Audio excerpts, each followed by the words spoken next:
What's going on, my bros? My name is Dragon,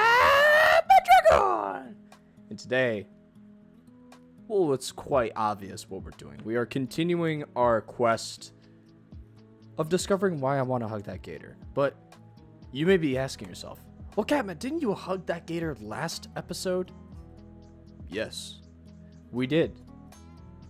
And quite frankly, that shit was mad epic. I had a minor reaction to it, honestly. So we're gonna go ahead and keep going, and we're gonna go ahead and see if we can. We're gonna see if we can get another hug. You know, we're gonna see if we can get yet another, and see if we can hug that gator for a second time. Anyways, let's begin. As more time passes, the art contest fades into the background. Last week, I had a scare when Principal Scalar called me to her office.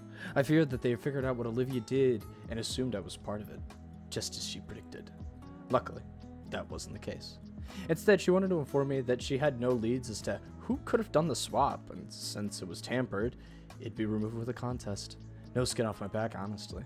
As compensation, she gave me one of the runner-up prizes, a coupon for some pizza at some Italian restaurant called Dynamo's. Not the biggest pizza fan, but not a bad prize to get after all this. Saving it for a rainy day. However, I found myself in a conundrum of my own doing. My peers' concerns about my entry were resolved, but I hadn't accounted for the new question about my portfolio. My paint portfolio. The few times I showed off my photography work, they'd be mildly impressed at best. They were never upfront about it either. No. Instead, I got the runaround. Oh, these are nice, Inko. Not bad, but, what about what you did for the contest? I can't even be mad about it, since it's just another misunderstanding. Unintended lie from my side of things. But then I had a thought. What if it wasn't a lie? What if I was actually good at painting? And after working at it for the past month, no, I can't unscrew this. For the past 3 weeks, I've been staying after school, making use of one of the club rooms to practice. Eesh, Inko, did you listen to any of the tips I gave you? Using everything I had at my disposal, namely the textbooks Mr. Ledican had, and how-to tutorials online, I'd stay as late as possible trying to get the same skill level as Olivia. And I stare at the horrific acrylic monstrosity before me. I can do nothing but weep at my own inadequacies. Not actually weep, but squinting at the Lovecraftian horror before me, and I can maybe see a little progress drowning in the madness of the excessive paint. Olivia had made it good on her promise to teach me around the time I asked Mr. Latican to borrow the keys to the spare room. And, well, I memorized all of her teachings down to the letter. What am I even looking at? Are you trying an abstract sort of thing here? It was an attempt at a self-portrait, actually. Could probably post it online, and some rich asshole would buy it. Is it that good? No. Never trust the opinions of people on the internet. I learned that the hard way. After a brief period of awkward silence, I let myself collapse on the stool behind me and toss off my old lame brain in frustration. At this rate, I'm gonna be a double fraud or something. Oh. I don't even have the energy to get angry. Probably looks better now, at least. How did Olivia get so good at this? Olivia, please, you've gotta have some actual advice for me. She quietly hums to herself, sipping away a notebook she'd splayed across on her lap to a nearby bag. Well, when I want to draw, it's usually because I've got something on my mind. What, like inspiration? Kinda? Morzeo, that I just envisioned something, and I want to put that on canvas. Amuse them. Jesus fucking, oh my god!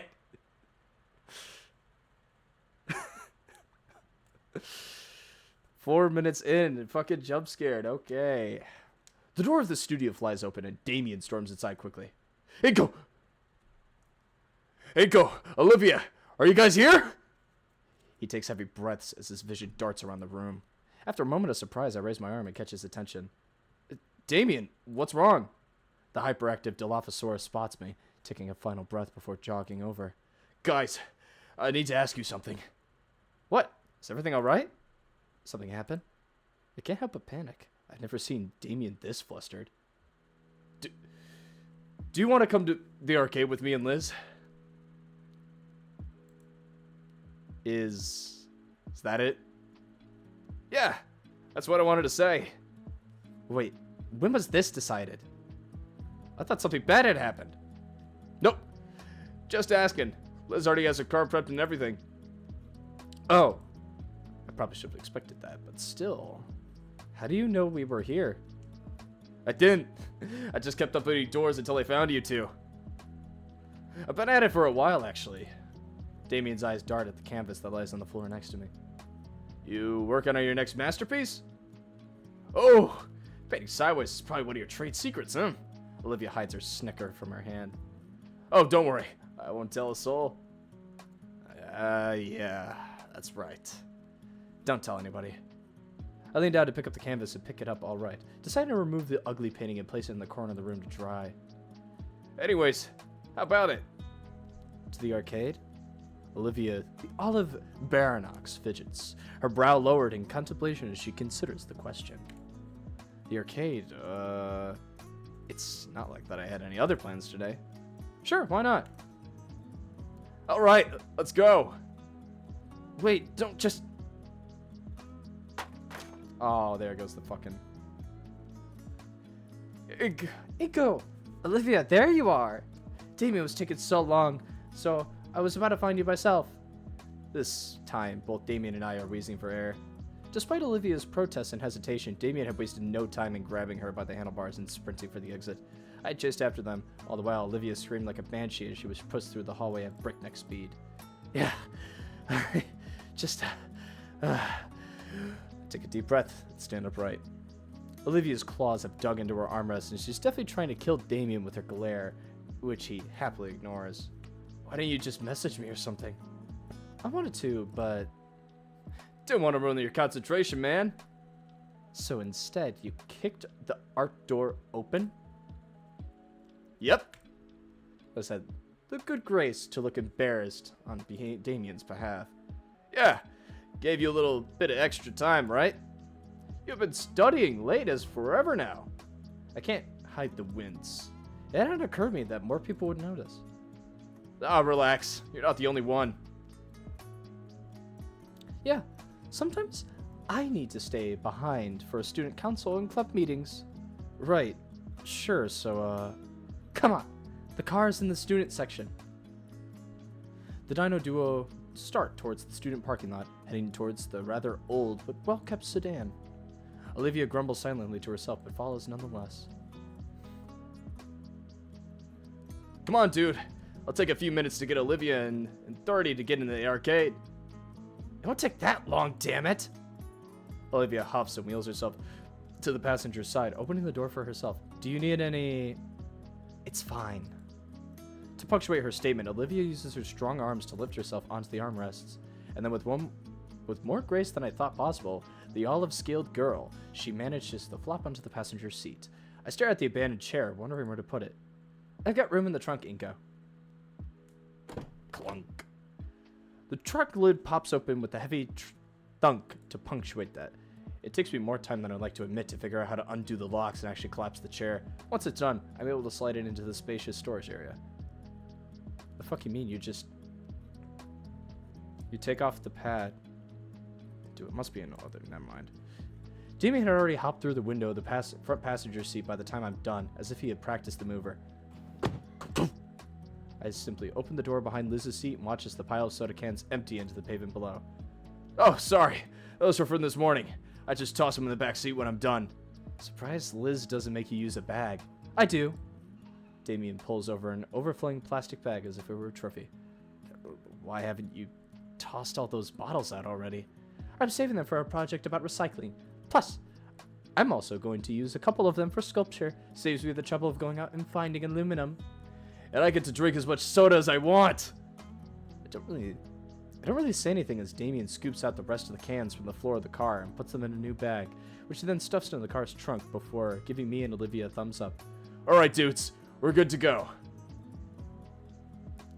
I nod and sink into the semi-clean suite. My hand stretches for the buckle and brushes against something warm and soft. There's a tiny gasp next to me as the complete mystery of my hand is yanked away. Huh? I look to Olivia, her hand to their chest. Her green face has scarlet tinge and a mirror shade. Eyes glare holes through my chest. You okay? The emerald scale girl turns her maw from me. I still felt the mystery chuckle at that. The warmth of my palm fades, however, and leaves my hand feeling lost. Okay, all the safety checks are done. Oh, what the fuck? Oh, that's uncomfortable. Liz gets in the driver's seat and grips the steering wheel. Outside, she's craning her neck to check the mirrors and tires. Wait, Liz drives with her head sticking out the window? Liv pokes her head in. What's that? Her neck snakes inside and coils around the hook in the middle of the car. Then with a practical motion, her neck continually coils till her head stops atop the neck roll, as if no different than someone putting on shoes. It looks kind of like a giant scale-covered scarf. There's even enough space for her to see the windows and check behind her. Inca? Oh, it wasn't anything important. Alright. But, the city, right? I'd actually been wanting to see it a bit more up close for Latican's class. Do you know how much gas money I'll burn through to take a detour around here? Good, because neither do I. Let's go. Hey, what? No. I barely have enough as is. The view on the way is fine. I'm looking forward to it as well. You sure? Yeah. I'll point out some stuff I remembered along the way. You're my tour guide now? Don't make me change my mind. Glad that's sealed. Everyone buckled in, right? Liz pulls away from the school parking lot, staring down the opposite direction I've always entered and exited. Weird to think, but from the edge of my world. But the edge of my world was as close as a right turn out of my own school. Then again, I still haven't been living here long. Anyone want a station? I don't think I've ever listened to the radio here either. Liz and Olivia hardly seem to glance at Damien's direction as well. Suit yourselves! Within the span of a few seconds, the natural ambience of the road is replaced with a loudspeaker of decades-old old rock music, sending vibrations throughout the car and everyone in it. Just as fast as it comes, however, Liz haphazardly yanks the volume knob counterclockwise, turning the music to a bearable level. Damien frowns for a bit, but he doesn't seem to contest in her decision. What the? I turn off all the notifications except for the messages and calls, and between the people I message, there's only one who is inside this car. Checking the screen, I see... Seriously? I don't know, Damien, so long as it isn't twingy country music. Sure. Wait, you've been texting? How long? Yeah, since like the first week of school. What the heck, dude? Let me see your phone. I hand it over to her and open the content creation pad. She taps a few numbers in and pauses, then sheepishly yanks her phone from her coat pocket. She doesn't know her own number. Olivia finishes tapping her number and hands it back. She's entered herself as Live Long. Huh. Sounds vaguely ornate. Yep, got it.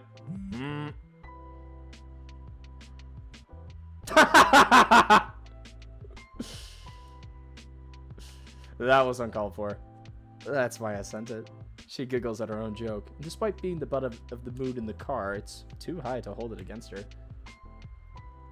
Before long, the dense forestry starts giving way to more urban developments. More and more decorative palms start dotting the paths as well. The silhouette of the city gets closer as we approach one of those spaghetti junctions leading up to it.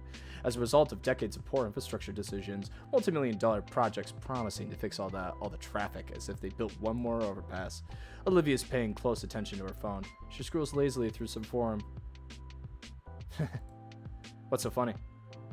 Oh, nothing. Hey, Lizard Lounge. Oh boy, you're still browsing that, Olivia? Yeah? What is it? Don't tell him. It's this weird extra exclusionary chat room. They only allow dinosaur women, men, and rather specifically human men are banned. Racial Gotta get in this voice. Racial segregation? Olivia showed me once. The people in there are really weird. Humans are banned? You weren't supposed to tell him. It's the last safe house for us on the internet. I think there's probably better places for that online for you to associate with. Tell me about the racial segregation. It's not that. It's just how it has to be for our safety. Some dino girl can't be doing anything at all. And there's always at least 3 guys in the comments saying, she looks like... Don't say it. They also really bring down the quality of the site. Look, it's explained in the rules that humans have 1/5 the attention span of dinos. Oh my fuck. Okay, so she's an interesting individual. Interesting. Liz groans while Olivia shows me her phone. The graph is blurred to hell, and I can't make most of the text.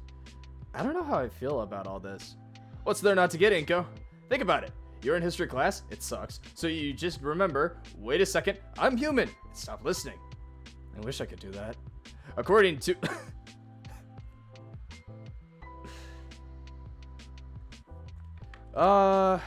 Give me a second, I need to parch my lips.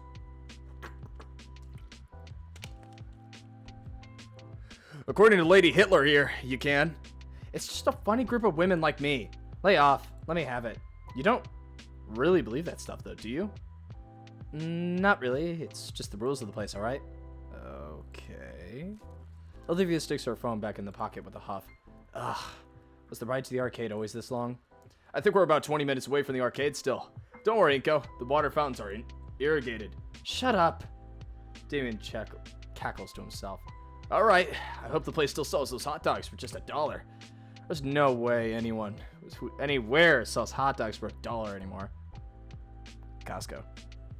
Yeah, but they did. It was great. Livia and I would save our lunch money just to go here instead of class. I don't think I'd trust it if we were still that cheap, honestly. You ate a hot dog off the floor once. That's different.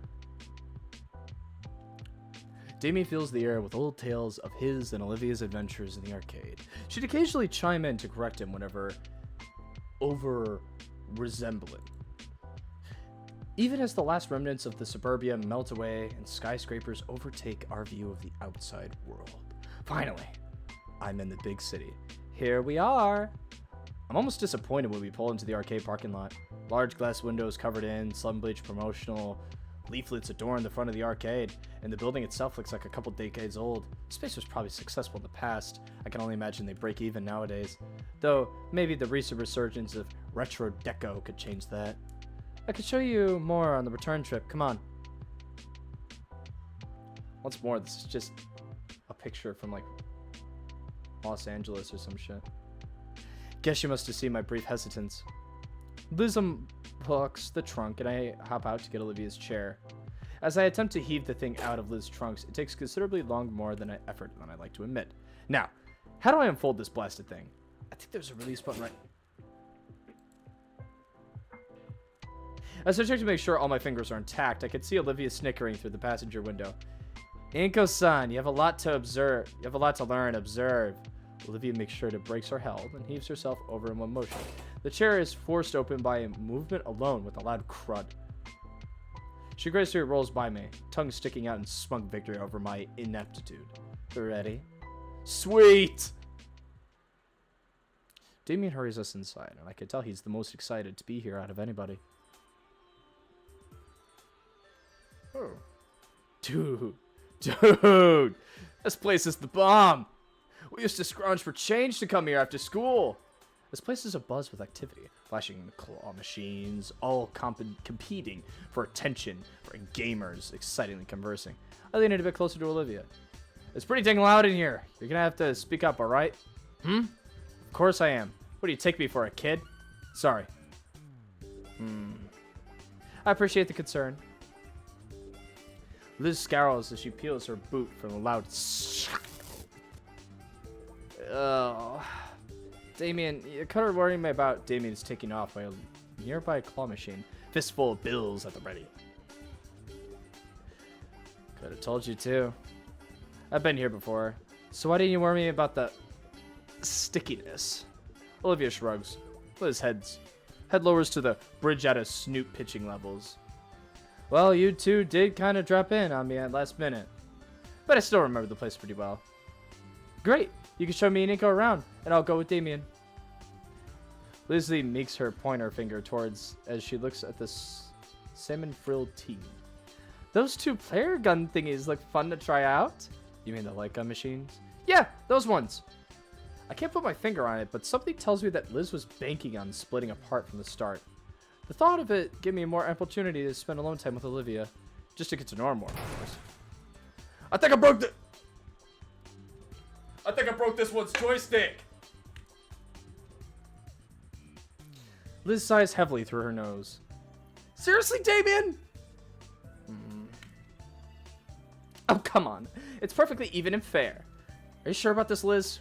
We could just all stick together. The long-necked dino looks around the arcade nervously. As much as I want to protest the suggestion, it might be for the best. Liz wants to stick with Damien, probably to make sure he doesn't do more damage. And Olivia knows the place well, so she'd know all the best games. We've already been spending time together after school, so why not? I'm not against the idea, it's just, alright, glad you agree. Liz takes this as her cue to leave, and she quickly pulls Damien away deep into the arcade. Meanwhile, Olivia begins to roll ahead, but stops to give me an annoyed look. Up. Come on already! Alright. As soon as I step closer, Olivia resumes her casual roll down the aisleway. Olivia's eyes seem distant as she rolls over the various game cabinets over the room, silver irises dancing to and fro with a soft hum resonating from her mouth. I try and follow where her gaze lingers, but she seems to be constantly drifting to something new every other moment while deep in her own thoughts. And as we carry on slowly, the creeping awkwardness in my stomach gnaws away at me. I've no clue what to do right now, but at this point, exertion was to relax. It feels rude to interrupt her. She definitely knows better than me. Say, Olivia. My voice brings her back to the current moment at the start, her hands maneuvering around her chair to look at me fully. What game should we try first? The Baronac shrugs her shoulders. Anything. Okay, then how about one of your favorites? My favorites? Yeah, you used to come here all the time. I'm sure you got something you prefer. The look of surprise from her is quickly hidden by her turning in the chair around. Fine, my favorites then. My favorites. She pauses her wheelchair with purpose towards a particularly large screen in the corner. Looking at it closer, there's a large block connected to it, and dull, multicolored sticks hanging out the sides with wires. Oh, damn it! I look up at the title above the screen. Ruin robbers? The more I look at it, the more I can see splotches of fresh paint barely covering the poorly done marker graffiti. Olivia's pout is so prominent as she glares at the base of the funny-looking block before the screen. They updated it. So, should be better then, right? Her pout breaks, transforming into a pressed brown as her eyes seem to gloss over. I follow her gaze to the metal plate at the base and try to better understand. Machine looks pretty well maintained. Maintained, if you ask me. Something wrong with it? They added a foot pedal for the action cover. I test the plate, feeling it sink down and noticing the video demo screen changes with a bunch of ass and numbers next to them in a difference. This sucks. Olivia's hands curl into a fist as she glares at the machine. A twinge runs through my chest when I look back at the frustrated Dino Girl. One aspect of her favorite pastimes has been changed in a way that almost robs her of it. The thought strikes a painful chord in my heart, though I know I had zero hand in the game update. All the same, to see the colorful-skilled girl look so morose. I turn my eyes away to my feet, the sensation leaving as I do. A flash of brilliance overcomes my loafers. Hey, I got an idea. She cuts me with a growl. I know what you're gonna say, and the answer is no. So, you're willing to give up just because you can't play it easily? Yes. Olivia's response leaves me a bit floored. The hate in her eyes leer venomously at her favorite game, but I know my idea will work. Okay, you play then. Haven't you been paying attention? I can't. I'll handle the pedal work. Olivia's words are left hanging as she tries to visualize what I'm saying. Her confusion glares between me and the flat rectangle on the floor. The whole time she looks so goofy, and I have to withhold a chuckle in fear of her clawing at me. She must have realized, though, as she snatches the light gun from her hand, her cheeks turning a red hue. Fine. One game. She looks at the light gun in her hand and takes a deep breath. You better do your job right, Inko. I give Olivia a nod. She wheels herself right next to the arcade machine. Give me... She reaches out for my hand. And goes to take it before I can respond. She takes a split second and then moves down to grab my wrist instead. Her skills are soft and cool. Hit the pedestal when I squeeze, capiche? I nod in affirmation, and Olivia blasts the start screen into pieces. Oh, am I gonna play the game, or... Not so tight! Dude, hit the damn pedal! It's like playing with a controller lag. Inko! Sorry. Holy crap, this is much worse than I remember. Hi, it's me. I'm the guy that makes sense. Here, you can see I put the respawning enemies in front of the place you're forced to cross. I came up with the idea while eating a bird. I don't even want to sharpen my ears to fucking damn it not again! This game sucks. Want to play it again? She's a bit intense. When Olivia finally releases her grip on my wrist, I feel blood rushing through the imprint she left. We ended up playing 4 or 5 games total. That was probably enough. I'm good to move on. You? Are you sure? I don't want to keep you here all day. Olivia looks over the machine one last time before sliding the plastic gun in its slot. I'm still a bit disappointed they changed it, but thanks. Alright, there's better games around anyways. Let's go. A stray thought from before, I really got to know Olivia. Careens to the forefront of my mind. Something along the way, people started calling her Hot Wheels. Don't remember really who or when, but I do know it's proof that she's got that fire in her. A fire in her. Before she can roll away too far, my hand takes one of the chair grips and jolting the dino girl from the center scroll. Say, I've got an idea, Hot Wheels. Why don't we try the fighting game you're so good at? The fighting game? Olivia's jaw clinks shut and her hands ring together tightly. Arcade cabinets can't change, right? I mean, her gaze turns towards the opposite end of the arcade. I can hear the loud howlers of competition from here. Come on, Hot Wheels, what do you say? The name seems to invigorate her. Her glacier iris is hardening and her ivory claws touching her wheels. An eerie grin creeps across her features, tongue polishing and incessor as her predatory eyes latch into a particular cabinet on the far side. Olivia picks a direction and speeds off, parting the sea of sweaty dinosaurs and leaving a small space of safety in her wake. After a short while, passing some digital pachinko machines, she looks back at me for a moment to confirm my presence and say, "Don't lose me," and then yanks her wheelchair to launch herself through the building towards a new destination. Hey!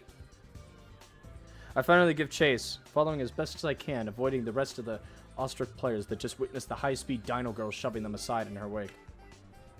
As I get closer, the atmosphere seems to grow thicker, the air becoming dank and heavy, almost as if someone dialed the humidifier in here to 11.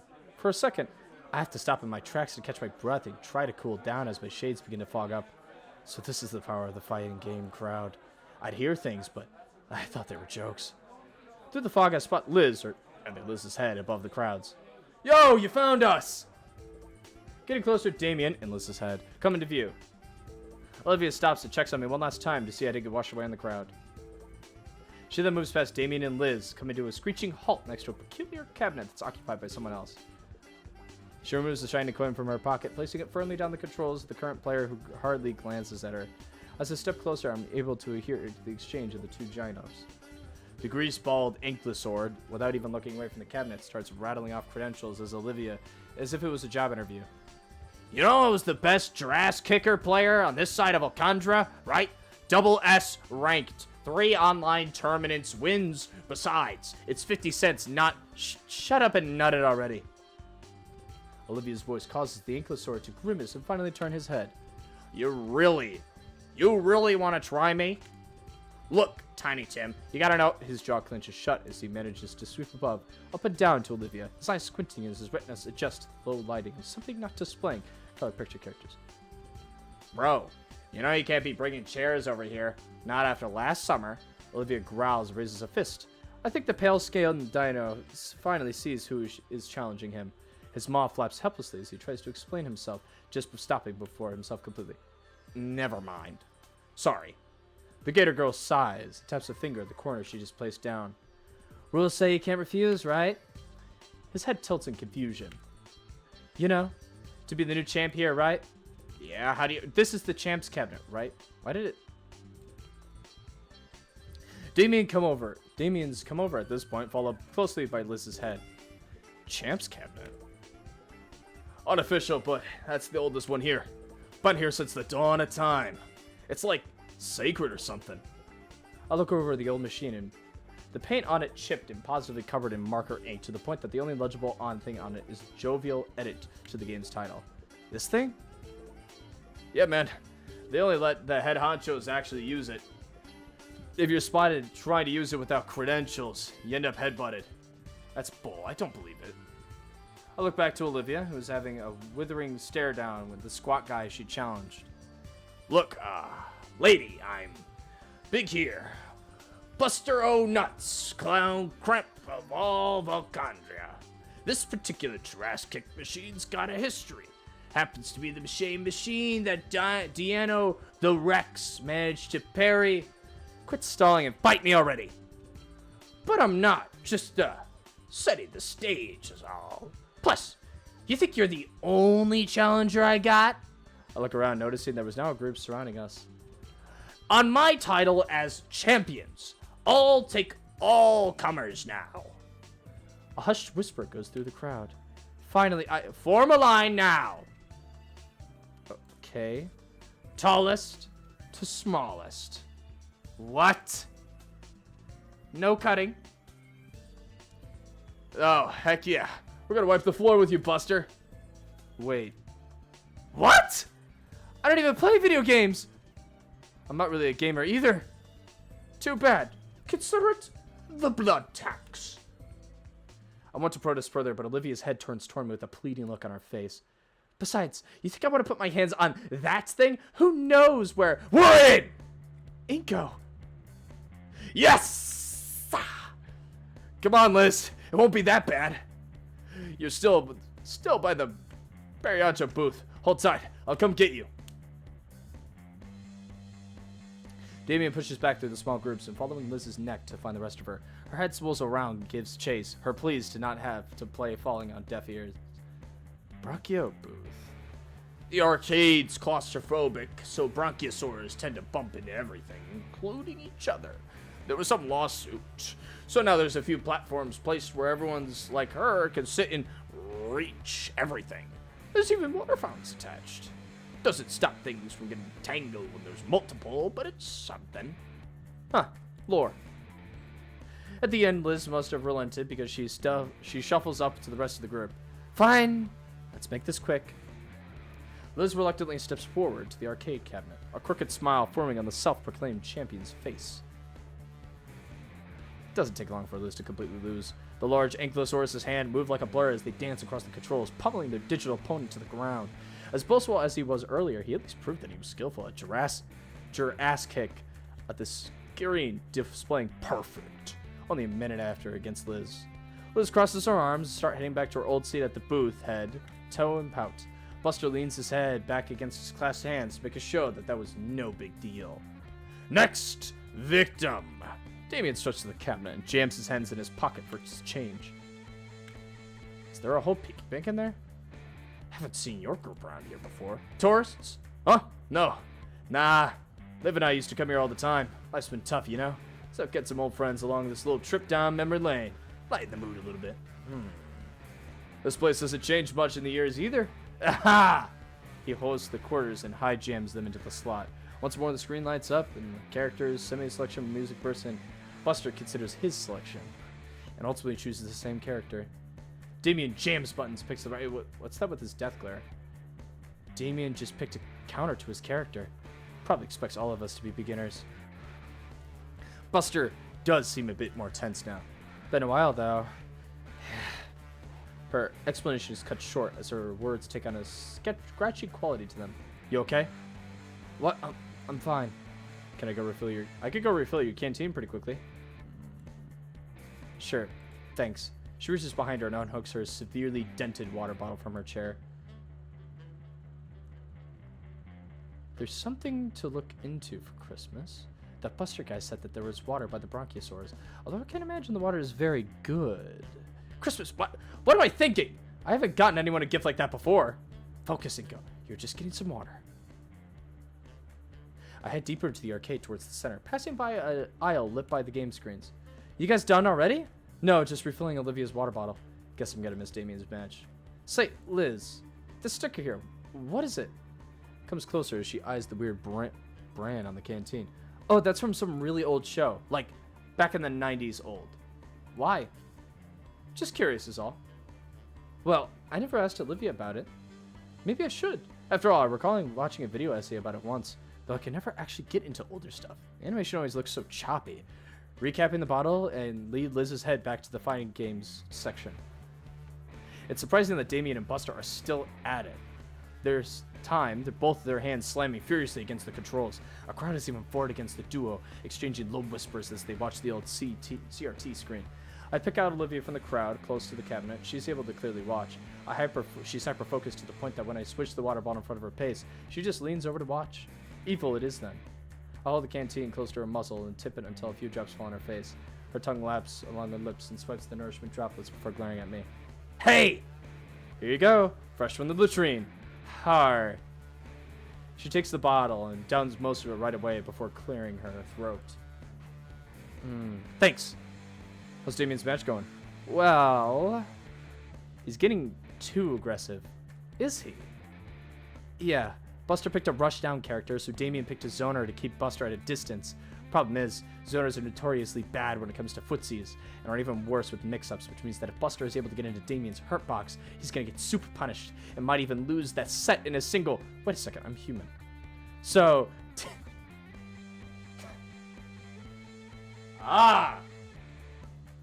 So Damien has to keep his distance. It's not looking good for him. He's probably... Oh, crap. Why is it auto-skipping some of these? Oh, crap. Olivia and I watch from the sidelines as, over the next few seconds, Buster pulls off an impressive series of moves that crushes Damien's character into the ground. Almost like he was waiting for us to get back. Wow, you actually know how to play. Buster jams an accusing finger my way, as though marking me for death. You're next. Damien's expression carries a hint of disappointment as he steps away from the cabinet, but he quickly peps up with reassurance as his jovial self. Just me and Olivia left. I nervously step up to the cabinet. A plethora of characters in various fighting poses stare back at me, each with their own promises of victory. I recalled the old saying Coach Sully said, "If we don't know what they're doing, then the opposing team certainly can't appreciate our future actions." I tap my joysticks over the large question mark in the middle of the screen. As highlighted, to its astonishment, all of my spectators are visibly nervous. Opponent. The game begins and my opponent seems exceptionally calm as he manipulates his controls. Compared to me, I'm trying out every button and stick figure input to figure out what the heck I'm doing. Unlike Damien, who at least looked like he knows what he was holding his own against the bloated Buster, I was getting the digital crap kicked out of me. Every attempt I made met by my character was grabbed and thrown in some ridiculously elaborate way. By the time the perfect announcement plays on the screen, I could feel my wrists cramping from the crazy amount of button mashings I had done in under a minute. At least I stayed a little longer than Liz. Don't feel bad. I am the best here, after all. His snort-filled laughter grates my ears as I walk past all my friends, all of them staring daggers at the paisley-scaled dinosaur. The rest of the crowd are in uproar along with them. I can feel my ears heat up the attention. Olivia's eyes are narrowed as she wheels herself in position, her tail lashing roughly against the ground as she waits for the laughter to die down and her turn to finally begin. Buster chuckles to himself while cracking his knuckles. Speaking of which, I just finished wiping the floor with your friends while hardly breaking a sweat. Just so you know who you're really dealing with. I'm old nuts achiever of... achieves in the annual Jurassic Wisconsin tournament. Demolisher of Icria, second best player of the 2000 to 2012 and co-leader of the Midwestern branch of the Mighty Mammoths Gamer Guild. You won't look bad for ducking out. Or are you ready to get busted? You're fat. You know, you could still back out of this. Olivia's response is to insert her coin slowly without breaking eye contact with Buster, with what I can only describe as a predatory leer. She then slams her fist on the start button. Buster instantly moves his cursor towards a different character. Damien next to me lets out a soft gasp. What? What's wrong? Buster's character, he's like 3 kinds of bullshit. What is this? What's wrong? What? Well, for one thing, he's usually the gentleman's band in the tournaments, and his mouth is moving, but all that comes out is alien words. Buster lets out a chuckle. Well, luckily I'm a human. A chuckle, and looks to Olivia with a smug grin. Olivia doesn't seem to be fazed at all by Buster's character choice, clicking her joystick. As soon as Olivia picks her character, the game's announcements blares the name aloud. Wani Long! Hey! That's the name she gave me. Damien turns to look at me, the excitement in his face is overbearing. That's Olivia's mane! Oh boy, this'll be one hell of a fight if Olivia's breaking out. So is that what Wani Long is a good character? Shortest explanation you'll understand is yes. What's the long one? If you don't know what a shodo is, it'll take too long to explain here. Bah. Damien rambles on. I recall Olivia's motivation just to get here. That's the look she had. That, more than anything, piques my curiosity. So, how good is Olivia with her? Damien's reply is to only give me a wide grin. Oh, you'll see.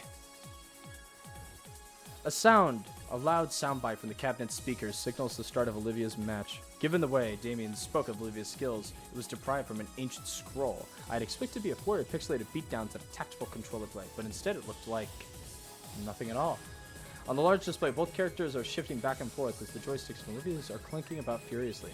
Honestly, it looks more like they're attempting the digital avatar's tap dance. Oh! Did I miss something? I don't want to turn my eyes away in the chase anything happens. No! It's like they're trying to get a read on each other. It's like they're trying to predict what the others will do, so they can counter and steal the match. Oh, so they're like size. There's a heavy crack and thud on the floor in front of me. Olivia's tail lashing at the base of the cabinet while Buster's bagmometer had managed to crack it from the concrete floor below him. On the screen, the characters finally made contact. They sent each other flying in opposite directions.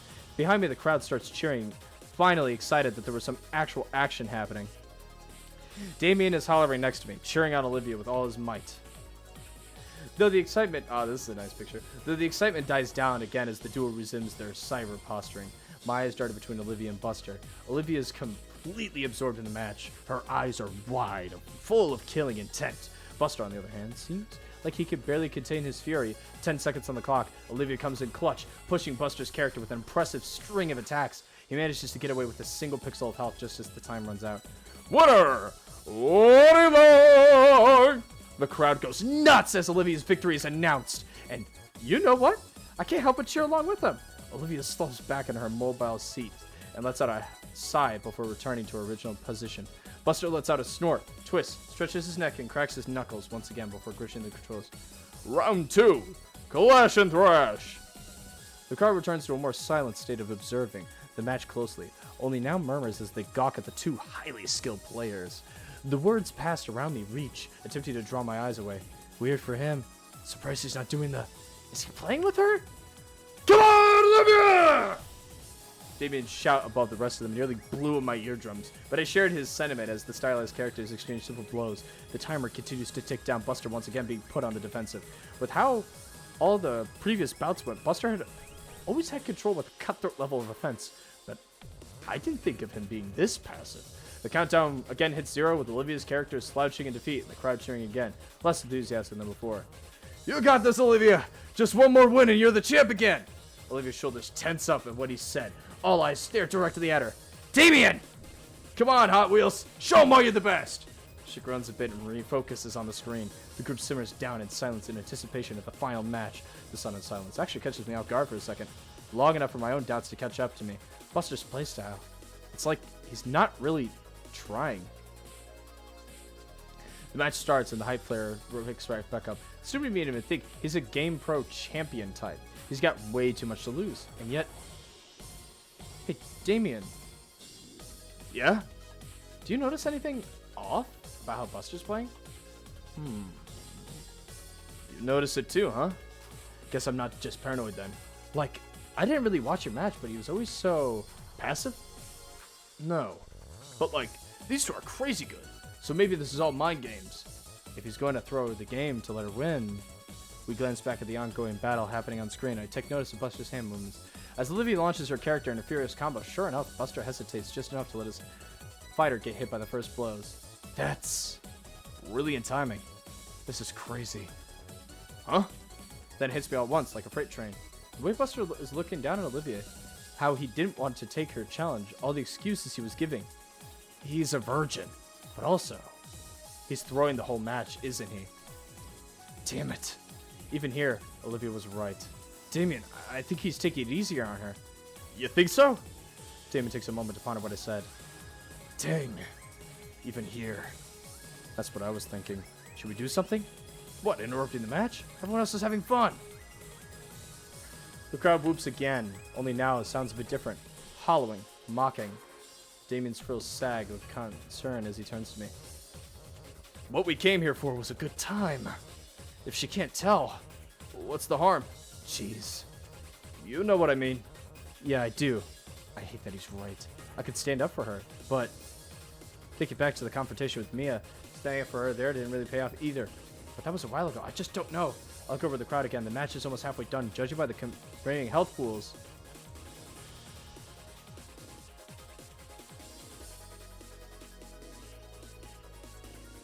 We're gonna cheer her on.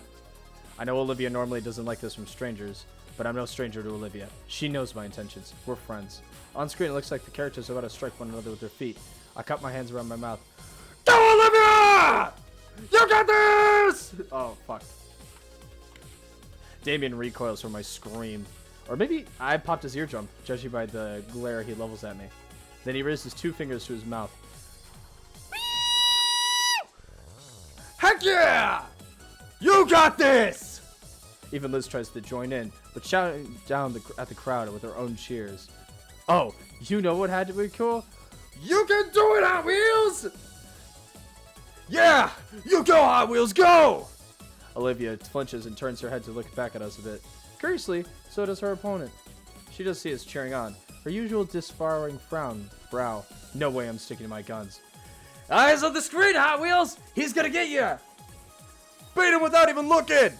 She stares us right through the crowd at me. It's only an instant, but it feels longer. Her simple growl cackles. Then it completely folds with a smirk back at us. She faces at the screen with new vigor. Buster shakes his head to snap himself out of his own slog. Looks like he was only intending to lose by a little. He's picking up the pace now. Only... Time! The match time's out. Ah! Dang. Want to go for another round? People need a winner. Actually, mind if I run to the restroom real quickly? Shit. Yeah, it's, down that way. Olivia turns and smiles at me again. It's warm. And she goes off to the restroom. Buster waits for her, but out of earshot scrambles to Damien and I. Hey, you two. You guys weren't serious, right? Huh? You were saying Hot Wheels. That's not really her, right? The Hot Wheels from a decade ago? Yep, that's her. Why? Damn. I feel like a jackass now. You were throwing it for her, weren't you? A little. Your buddy Finhead gave me some sob story about her being during our match, and I felt bad, okay? Who wants to be known as the asshole who picks on cripples? Oh, Buster was being a hospital for the young lady. Who the fuck? Shut the... Yo, Buster, you simping? Piss off! But yeah, I didn't mean any disrespect or anything. Crap. I didn't know she had history here. I should have more respect than that. He sighs. What will you do now? I'll play for real. It's what she deserves. That's all we ask. Buster nods and turns with a simple thumbs up. He cracks his knuckles and neck in preparation for his first legitimate match of the day. He's still kind of simping, though. Shut the hell up, Dave!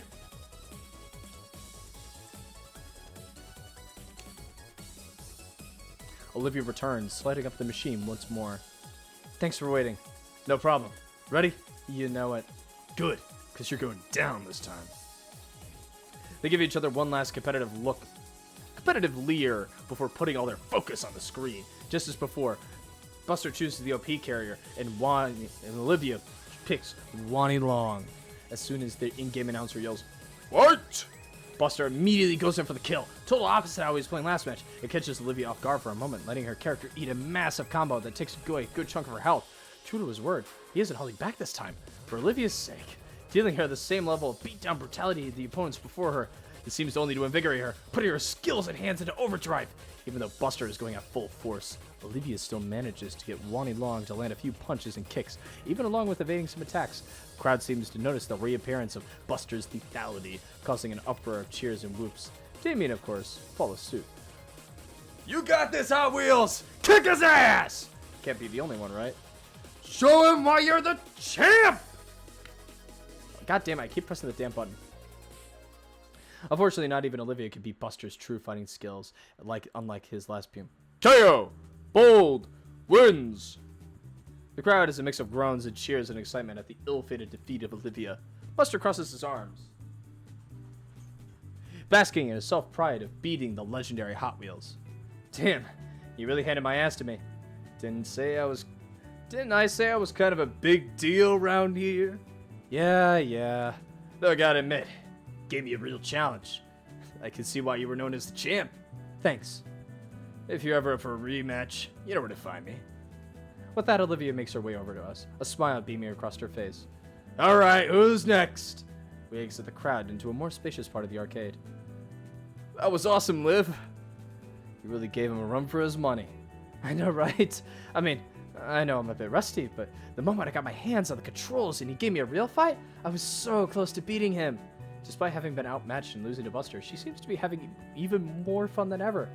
I feel all jittery after that fight. That's that gamer rush settling in you. Hey, you know they sell food here, right? We should get some snacks and celebrate. Well, I was smelling grease. I just assumed it was. He takes his order and starts marching off in the other direction. Damien, wait for the rest of us. Food, huh? You know what? I could go for a little something. Yeah, it's getting pretty late. Come on, they went this way. Olivia starts prying through the crowd once more. Oh boy, this again. I'll call it an exercise. This is epic. The snack bar is a small cutaway from the rest of the building, segregated by different style tiling and brighter fluorescent lighting. It's not a lot of options aside from what you'd expect. Pizza, ice cream, chicken strips, pickles, and the like. When Damien asked for 2 slices of pizza, Liv got excited. The moment the food, however, he was already eating one while holding the other. She seemed really annoyed, but took his offer to let him pay for her food. He offered to pay for Olivia and myself, but the last thing I want him to do is to drain his wallet any further, knowing their living situation. It's barely over $10, so it's not like it bothers me. Olivia had gotten an order, chicken wings, slathered in hot sauce. Oh, that's good. I just want the classic chicken strips and one of the sodas I recognized from the school vending machine. We took a seat at the open tables, and I struggled not to think about how often they're cleaned. Damien doesn't bother sitting with us. He just heads right back into the fray with both his arms occupied by his dinner. Liz follows suit after Damien keeps track of him, at least her head does. Olivia barely even sets her own tray down before... I subtly shift myself away from the maelstrom of the molars and claws. Damien probably said he'd cover the meal because he knew Olivia would get like this. She shot Wheels. Would you like some actual meat on that? I don't even think the wing bones could get that big. Olivia responds by snapping the bone in half between her teeth. The marrow squirts out a little, and she has to get a napkin to wipe her cheek. Suddenly, my own chicken tender meal looks more unsavory, so I push it aside to enclose her toothed tornado. It only takes moments for her to accept my offering with no manners whatsoever. Thank you. Don't mention it. So, after we finish, any other plans? Olivia ponders my word while rolling a bone in her mouth like it's a lollipop stick. It's a chicken bone, Nico. An oddly large chicken bone. I don't know. I've basically done all I want to do by now. Damien's probably got another 20 minutes before he burns out. I'm cool to hang here unless you want to do something. No, I actually don't play games much. I have fun playing with you, though. Olivia looks away for some reason. We should do this sort of thing more often. Yeah? Of course. I've never had this fun outside my previous schools, mainly just because I never had that many friends to hang out with. That's kind of sad. It is, but it looks like moving here was a change for the better. Plus, it's just fun hanging out with you. The thoughts stained with sauce, Olivia's lips curl into a smile. And Liz and Damien too, of course. Though I have to admit, with Liz, the way Liz gravitates towards Damien, it's almost like she had all this set up. What do you mean? Well, Damien and Liz are pretty close, so maybe she's just using this as an excuse for them to get closer. It's almost like we're on a double date or something. She jerks back from me, completely attentive. Did I say something? Really? Yeah, it's kind of funny. Since we're hanging out together pretty often, people might start thinking we're together. Something whips in my back. Gah! Olivia grabs hold of her tail. Crap, sorry. Yeah. I had a lot of fun today. Going out like this for the first time in ages, seeing this place again, it's nice. That Buster guy said they renovated it a bit in the last few years. Has anything else changed? Olivia looks into the depths of the arcade, looking for anything different. You know what? I think the wallpaper's changed. But other than that... She turns back to me with a nostalgic grin. No, it stayed the same. You know what has changed, though? What? The people here. What, like the employees? Them too, but I mean the regulars. When we came here, this place was always more... Her tongue probs her cheek as she considers different words.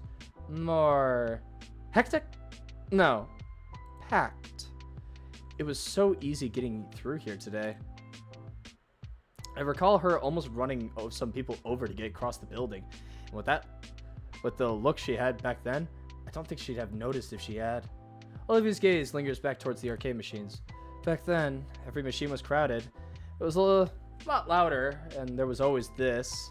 Something in the air that had everyone excited. What? About when you and that one guy were playing Jurassic Kick? Okay, yeah, it was like that, but way more. Like, it felt like every machine had a crowd around it. Everyone was just getting crazy, and it always felt like a pain to wait your turn. With the heaviest of sighs, Olivia turns back towards me. Just feels empty. Like everyone else nowadays. I mean, empty's good. You were able to get around easily. A near hit and run now notwithstanding. And occasionally, this place just feels crazy to me. Even here, tiny food court, I can feel the rumbling loudness of all the people here resonate through my body. Her only response is a non-commercial hum. Olivia handles her flask carefully, staring it down at the sticker I'd noticed with a wistful look. I remember that Liz mentioned it from being an old TV show. Say, I noticed that sticker when I refilled it. What's it from? Oh, it's from some old anime that I remember watching growing up. It's nothing really special. From some anime, huh? What's that about? You want to know? Sure, I never really got caught up in the whole anime stuff, but I'd like to know what's about. Well, if you really want to know, it's not like other anime. It's called Gundam, and... so Olivia definitely would be into Warhammers at this day and age.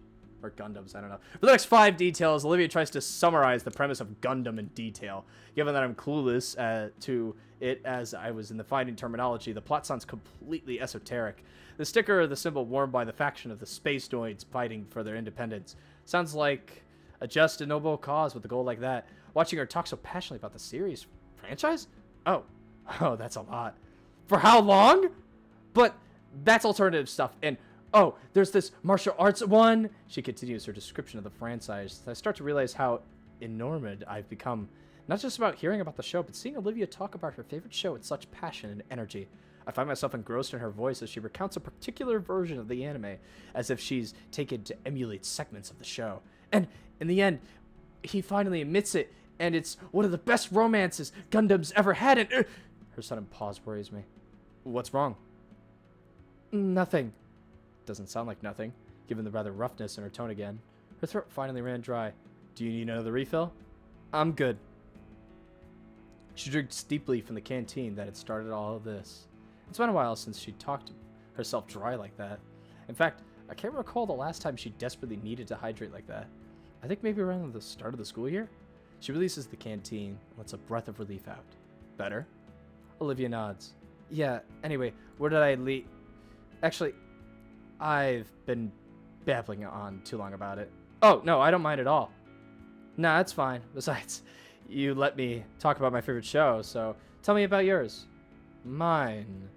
Well, I haven't finished anything. Mostly video essays about old shows. I'm told I can call myself a fan of video games without having played them, but does that apply to TV? Olivia sure has taste. She could tell me exactly what kind of show she likes and why she likes it. I just kind of know bits of trivia. No, that can't be right. I've seen lots of things in passing. Like, well, shoot. I have no swag. I guess I spent more time watching in-depth video essays about shows than actually watching them. Man, that's embarrassing. No, it's not. Okay, maybe a little, but it's never too late to get into it. See what you like, or don't like. Next time you're over at my place, we could binge a whole anime series. I like the sound of that. But if it ever gets too intense, you can always watch Power Raptors with Vinny. Hey! Relax. Toko shows like that just aren't for kids to like. It's funny though. I remember my dad letting me watch it as a kid, and Vinny got into it because I showed him it. Don't mind me asking, you mentioned that your dad's in and out of town because of his job? What is it exactly? He's on contract with the DoD. Wow, really? Yep. Been working with the Air Force ever since I was a baby. Normally, he isn't called that often, but when he does, it's pretty lengthy. Weeks, even months. That must suck. This isn't too bad. We still call each other and send messages. The work just keeps him busy. Well, that's good. Keeping in touch with your folks is important. Why do I feel sad now? What about your parents? What's their job? Oh, mine are joint partners and architect. It's why we move around a lot. Maybe the reason why we're here in Volcandria to begin with. Ah, it all makes sense. What does? You know. She points at the shades in my jacket. Having on a jacket and shades doesn't automatically make me rich, Olivia. Dude, who else wears clothes from amber cloth and flint and has extra pairs of Ray A band sunglasses on? People in mansions. That's who. I don't live in a mansion. For your information, it's a 2-story complex with an automated gate. Oh, I see what you mean. Now you get it, moneybags. Slowly, Liv starts waving her hands around excitedly. What the? Inko! Olivia! Damien came rushing in, both arms filled with piles of tickets. Whoa, mama, that's a lot of tickets. The other end is still trailing behind them. Damien got the jackpot at the Mega Millionaire! This is probably like 1,000 tickets! I'm gonna go see what this gets at the prize counter, come on! Holy crap. Alright, yeah. You done eating, Olivia? She takes the basket of chicken strips and pushes it back from the table. Yeah. I roll my eyes and follow behind Damien to the prize counter. He plops his winning stash at the counter in front of the unmoved clerk. So what will this give me? Nothing. You need to drop those at a ticket counter first. Oh, damn. Almost forgot. Yours is off to get counted, and I look over the options. There's a few old games up at the top shelf for several thousand. What's the exchange rate supposed to be? Below me in the glass counter is a bunch of candy and small plastic moves. There's also a lot of joke items. Whoopee cushion, air horns, things like that. In the one corner is a series of licensed and generic plush toys hanging. What do you think you'll get? Probably the mini IC car? Or no, maybe the plasma globe. He's gonna get a handful of candy and let us have the rest. You think so? Alright, I'm back. He hands over the ticket over, and the number 1247 is printed on the ticket. Dang, that's enough for one of the plushies on the wall. Let's see. I want... Hey, how about that? He points to the small foosball table on the top shelf. The clerk glances up at it back. That's gonna be like another 1,000. Ugh, damn it! Well, I'm out of ideas. Guess I'll have some of those then. The clerk gets a small bag of chocolates from the display. You guys can have the rest. I don't really need anything here. Nothing really speaking to me either. I might want something. Olivia scans the counter. There's still enough tickets to buy for a medium prize. She might go for a paddle ball or something. Whoa, look at that. She points at the plushie in the corner. The blue slug thing? No, next to it. Yo! It's a weird dark green thing hanging in the corner. I gotta understand the hype. That shit is mad hype. The only one of its kind. I kind of want to drop kick it. What the fuck? I kind of want to drop kick it. That one? I don't know. Something about it really makes me want to... I don't know. Tie it up to a firework and set it in the deep fryer? I was just thinking the same thing. You guys are rude. I'm not saying you're wrong, though. It looks like he's the reason we have taxes. I hate his face. I think he thinks he's better than us. I've gotten used to it. It's been around for years. Tell it to me. I hate it. You don't really want it, right, Olivia? Wow, it's just like me. Her eyes are bright and wowed. She's in love. Oh. Oh, I love the thing. Yeah, I can see what they mean. I think that looks like it's the reason we have taxes and all evil things. The clerk hands her the stuffed toy. She looks like she's deep into its beady eyes. Yep, just like me. I'm gonna set that thing on fire sometime. Not if you like having both arms. We have two for a reason. The argument continues for several minutes. Guys, it's getting late. I think it's time we head out. Oh shoot, she's right. Even though the weekend starts tomorrow, I still have a curfew that my folks are strict about. Agreed. Oh, I guess you're right. This is way too animated. I wonder. Does your lover know? On the way out, Damien stops and breathes in deeply. You know, this was a lot of fun. Ah, coming all the way here for the first time in a while. Thanks for taking us, Liv. Oh, no problem. Thanks to you guys too. Yeah, man, it was fun. We should do this again sometime. Is it just like you remember it? Even better. I know, it was a bit meh about the first idea, but I'll admit, it was worth it. Back in the car, the argument picks up again. No. I'm saying you should try hiding pencils in its ears until they come out the other side of its head. If anyone hurts him, I'll kill you. She stares with razor intent back at Damien. Okay, let's not get in a fratricide over a plush animal. Olivia hugs the wretched thing tighter. So Inko, you want me to drop you off at your place? Oh, dang, yeah, please. I hadn't thought of that. The shoes then back here. I quickly send Liz the address to my house, and she puts it into Google Maps. Buckled in, we head out to the parking lot and onto the main road. Entering the freeway, we pass by the city, now illuminated. The eerie sunset bathes the car's interior in a warm orange as we make our way home. I find myself recalling all the spots Olivia had highlighted. I wanted to ask her again, so I knew for sure, but seeing her rest peacefully gave me pause. Well, I suppose I can ask her another time. Better to let the sleeping gators lie. Wait, lay? Let her rest. She had fun. Now she's tired. That's all that matters. I know Olivia mentioned that place was updated, but I'd be lying to myself if I didn't say it looked a bit too grimy.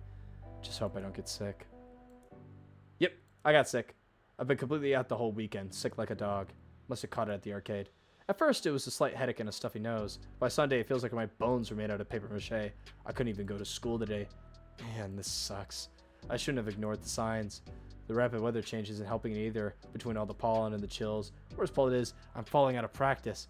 I tried on and off to every hour to watch a drawing tutorial, but within minutes, my consciousness is overtaken by a fog and I retreat to bed. At this rate, I'll never have the skill people thought I had at the beginning of the contest.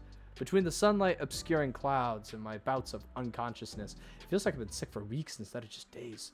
I would have asked my parents for some help, but they still had work. And the most they could be was simply calling in school to let me know I was sick. Oh, I can actually make that noise.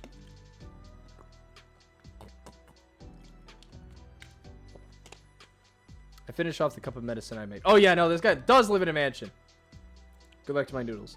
The only reason I'm even conscious now is because I figured some soup would help with the spitting headaches. And I made sure there's a pantry stock full of ramen. I shovel even more instant noodles into my mouth as I lie sprawled against the couch, trying to watch whatever's on the TV. Eventually, I decide to let the salty goodness aside in favor of scrolling through my notifications on my cell phone. Of course, I got a few dozen from Damien, bless his heart. He's giving me an hourly play-by-play of the school day. Gotten a few messages from Liz, too. She's filling me in on the school day, albeit not as often as Damien. Even Olivia messaged me. I feel oddly soothed by her read of well wishes. Suddenly, I get another notification. It's from Ben. It's a PDF of my homework followed by a simple get well soon animated emoji. Aren't I popular? I'll be sure to thank him in person whenever I'm better.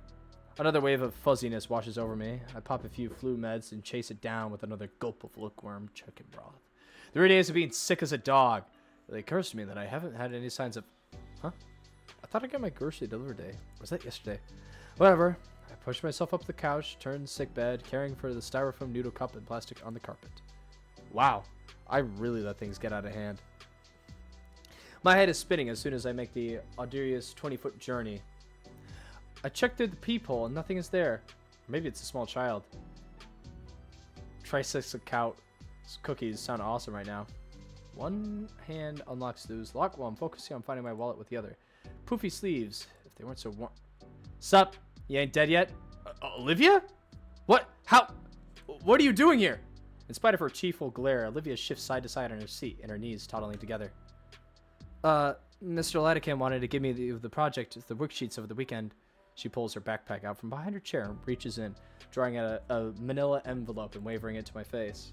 My dizziness intensifies as my eyes attempt to track the rapidly moving object in front of them. Oh, the one about Baroque. Thanks. I'm pretty sure Ben had just sent me those as a PDF. She snorts and lets the packet go, my hands fumbling to catch it before it hits the floor. With a batting eye, Olivia rushes past me as if wandering into someone's house is an everyday occurrence to her. Come on, the project isn't going to finish itself. Huh? She's already wheeled herself onto my couch and set a backpack on the coffee table. Yeah, I figured you could help on it or in bulks at the mountain of junk I'd left. I think her nose crinkles, hard to tell from so far away. Damn, Miko, you live like this? She said it! You live like... Damn, Miko, you live like this? My head finally catches up for what's transpired. Olivia's here now. Cool. What isn't the sudden onset of vertigo. Guess I was standing up for too long. I only managed to stay up long enough to thanks for the well-supported the wall. What? Just how sick are you? Pretty sick. The disgust on her face is wiped away as she looks at me. I wonder why... Why is my floor coming to me? Oh. Oh. After my impromptu tumble, Olivia has done her best to pull me and get me onto the couch. The rope did make it easier to drag me across the smooth floor of my house. Okay, forget the project. What project? Attaboy. I can't tell if it's the dizziness is new or not. Olivia's already starting to pick up the trash mountain, moving what she can into a grocery bag. Watching with her, my vision goes fuzzy and only intensifies the vertigo. I guess I should have taken more of my medicine. I grab a can of soda from the half-empty case on the table, along with a bottle of cough syrup. I unend the bottle into the glass I've been using all weekend, watching the delicious mixture become my pacria. Giving the glass a good swirl to ensure the best final product, I grin and gulp down my alchemical masterpiece. I don't get to finish drink, however, as Olivia's green tail slams my misdirection, making me spit the drink all over myself. What the fuck are you doing? No wonder you've been sick as shit. What? I read online that it makes medicine go down easier. Inko, you've been drugging yourself with fucking purple drink.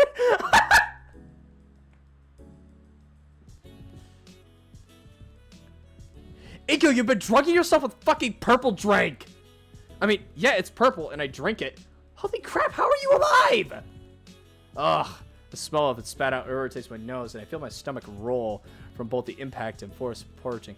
I resist the urge to wrench, feeling all my energy drain away. Ugh. I feel completely spent again. My vision swims and the world turns counterclockwise. Feels like something on my head. I'm thankful that something soft and warm, something surprising maneuvers onto the couch. The blackness of my shut eyelids returns uprightness of the world and the numbness I've grown accustomed to. Oh my god, Inko? Inko, are you okay? Oh man, stay here. I'll figure. Olivia's voice is drugged by a low, growling drone of white noise. Once again, the colors outside the world bleed and flood into my house, and I'm still without my rent money. Someone's in here still. They're bent over something. Hey, you, what's going on?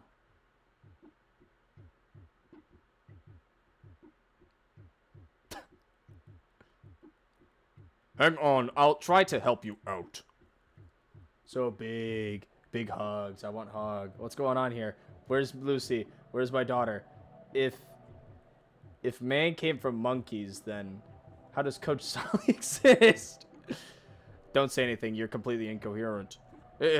Incoherent. That's my name. Before I could say anything, my being fades into the void. Oh god, my head. What year is it? I sit up and glance around the room. Mom and Dad are bad yet, even though it's 6 o'clock.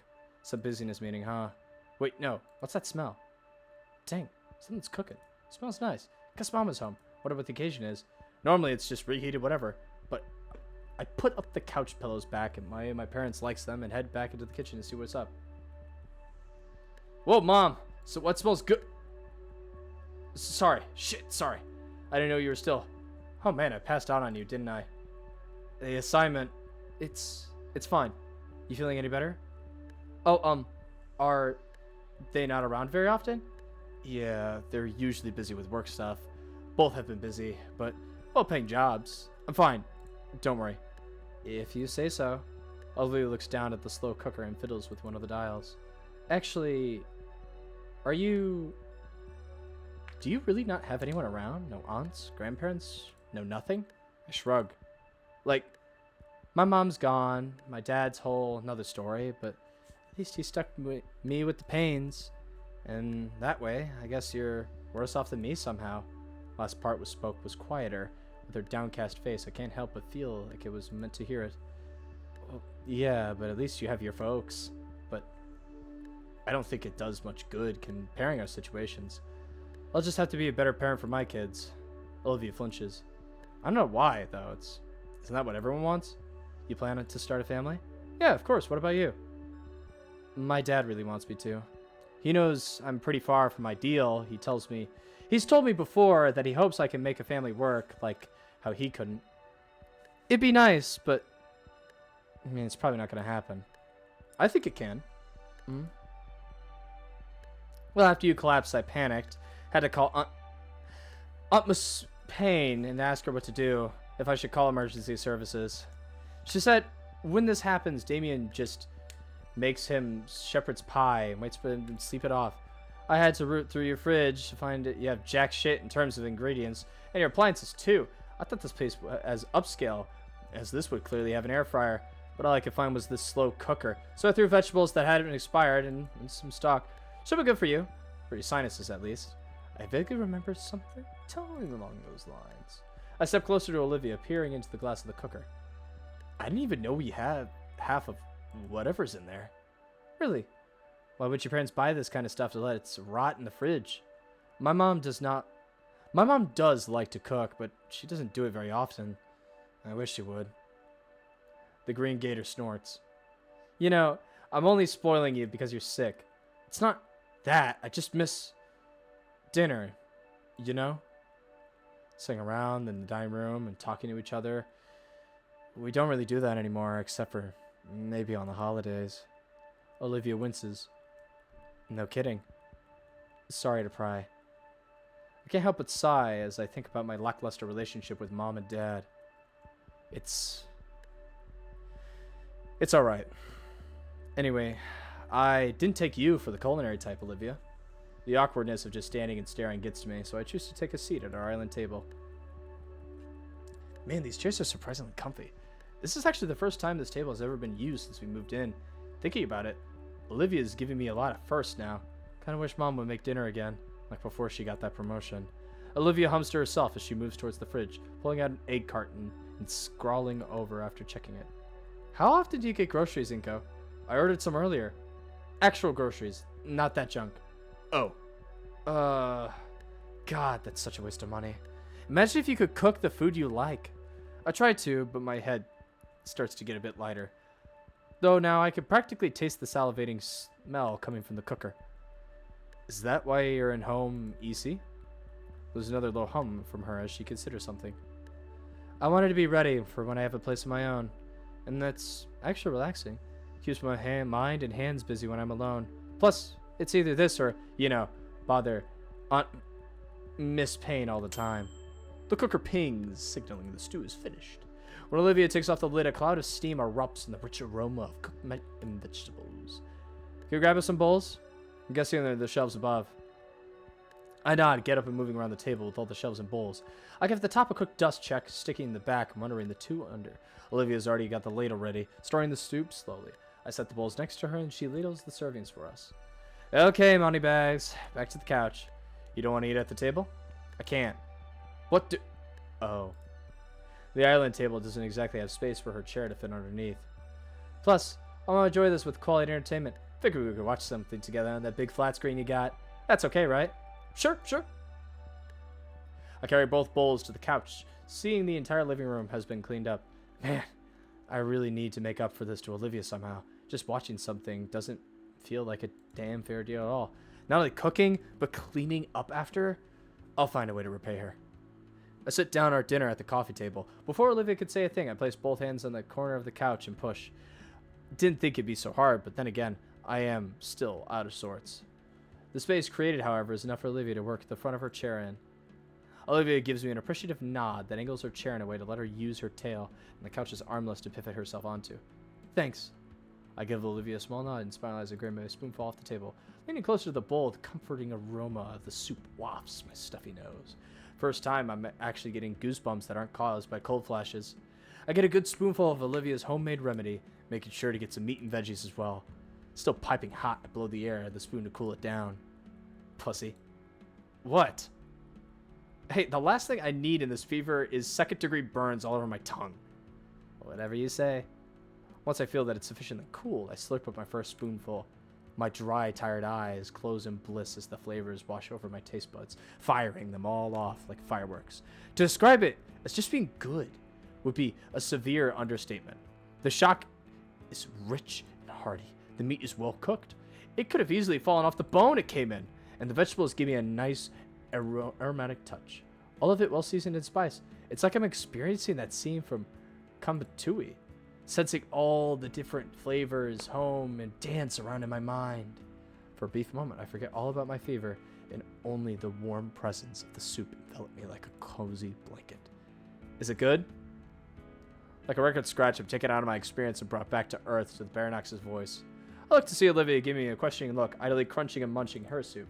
I also realize I'm sunk into the couch, my arms side to side like a rag doll's. Finally, feels like my body was weighed down from my sickness and the soup. Guess I got lost in the broth. Whoa, Olivia, this soup is amazing! Olivia rolls her eyes at my enthusiastic compliment, but lets out a small smile. It's nothing. I just threw shit together in a pot, called it food. Anyone could do that. Olivia looks away, once again, cutting herself short. With weak strength, I lift myself from the couch's gravitational fold to better look at the shining scaly. I'm serious. This is the most delicious soup I've ever had. Olivia moves her head back closer to me, but still avoiding my gaze, her smile a little weaker. All right, I get it. Don't have to make it sound better than it is. It's just helping your flu. I'm not saying it because of the flu. Honestly, you have a real talent for cooking. Olivia turns to me, her smile still small, but filled with honest joy. You really think so? I nod. Even as the soothing warmth of Olivia's soup settles in, I manage to return her a meek smile with my own tired one. I know so. Her eyes dart, looking for something to focus on, desperately trying to redirect her fluster. She shakes off the flush off her face and checks around for her bag. Well, I'll get going. Going? Thought you wanted to get caught up in watching your shows. Well, remote's right there. It's the least I could do after you helped today. What, you were wanting to watch? She eyes the remote and the oversized screen on the wall. A few things, nothing in particular. I remember you asking last month about some recommendations, so I've been thinking of a few you might like, but you're all sick and I don't want to. Yeah, I'd love to see what you have. My parents probably won't be back to hog it for a few hours, if they come back tonight at all. So it's a pretty good time. You really sure? Sure, I'm sure. Show me all about the deep cultural meanings about the animated dinosaur folk cartoons. Oh my... You're lucky you're sick right now. Yep. Olivia takes the remote and flicks the TV on. After getting the internal shock for the screen being taller than she is, she navigates the streaming site, picks up colorful series I had only seen in passing. This one is a rough pilot, but it gets a few better episodes, and the animation's top-notch. Is it Evangelion?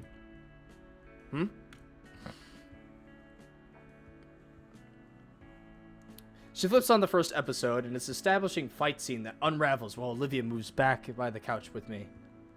Then, to my surprise, she hefts herself out of a chair into the cushions next to me. I move my arm out of the way to make room. Oh, sorry, should have asked. Of course, you're welcome to sit. I know, but... Thanks. We focus back on the show. Well, I do. Olivia is glancing my way at every joke and expense shot to analyze my reaction. And when it's not for... And it's not for that it's a foreboding that something a very bit cheesy was about to happen. Eventually, the first episode closes and the heroes are ready to begin their journey for real in the following one. The credits roll and Olivia swishes her hair aside from her fingertips. So, yeah, that's pretty good, I guess. I don't know. What did you think? I liked it, yeah. Really? Well, they got a whole series. You want to see more? Wait, didn't you say you want to catch up on your shows? This is the pilot episode? She fumbles the remote in her hands as she has to catch it for a moment. Well, yeah. Just figure you know what's going on all, so you're not lost, you know? But if you really want to keep watching this, it's fun too. She quickly pushes the button to start the next episode without my response. Cute is all that runs through my mind are attempts to cover her small mistake. She's probably just refreshing her memory and... I wonder why I thought cute fit. Well, it does. Hell, endearing. Every time she glances over as if I wouldn't enjoy the show. Sure, Mom and Dad are in a rush back. The characters freeze on... Oh shoot, did the Wi-Fi go out again? I try to stand up, but a brutish heavy limb anchors my lap back down. Olivia's tail feels like a boulder against my legs, keeping me seated. Olivia? I just paused at Inko. Oh. There's a complacent expression on her face. Is it normal? Is what normal? She chews her lip, softly in consideration. Your parents, like... Are they not really gonna be back? I shrug. They're always busy with work. I feel a shifting next to me. Olivia inches her closer. Like, when I think about it, I barely see them at all. More shifting. I wonder sometimes the tail shifts to my abdomen now. Does anybody even care? All the moment seems to pass as if reality itself has paused. Man, I must be more tired than I thought. I feel my head sway as my muscles ease into putty. I'm pretty sure they do. I look at Olivia, who is shoulder to shoulder with me now. I mean, Dad's kind of the same. Olivia chews her lips as she considers her words. He's always busy too. Whole reason I live with my godparents is because Dad has to return for work, so he doesn't... I stop myself as I see a faint wetness in Olivia's eyes. Sorry. Her eyes close as a somber sigh escapes her lips. No, it's... fine. I get it, Inko. There's a silence hanging over us now. I copy that sweet girl next to me, letting my eyes slide close and a sad breath loose. After some time, she breaks the silence with the soft and tender words. Of course your parents care. Just like Dad. Well, why else wouldn't they work so much?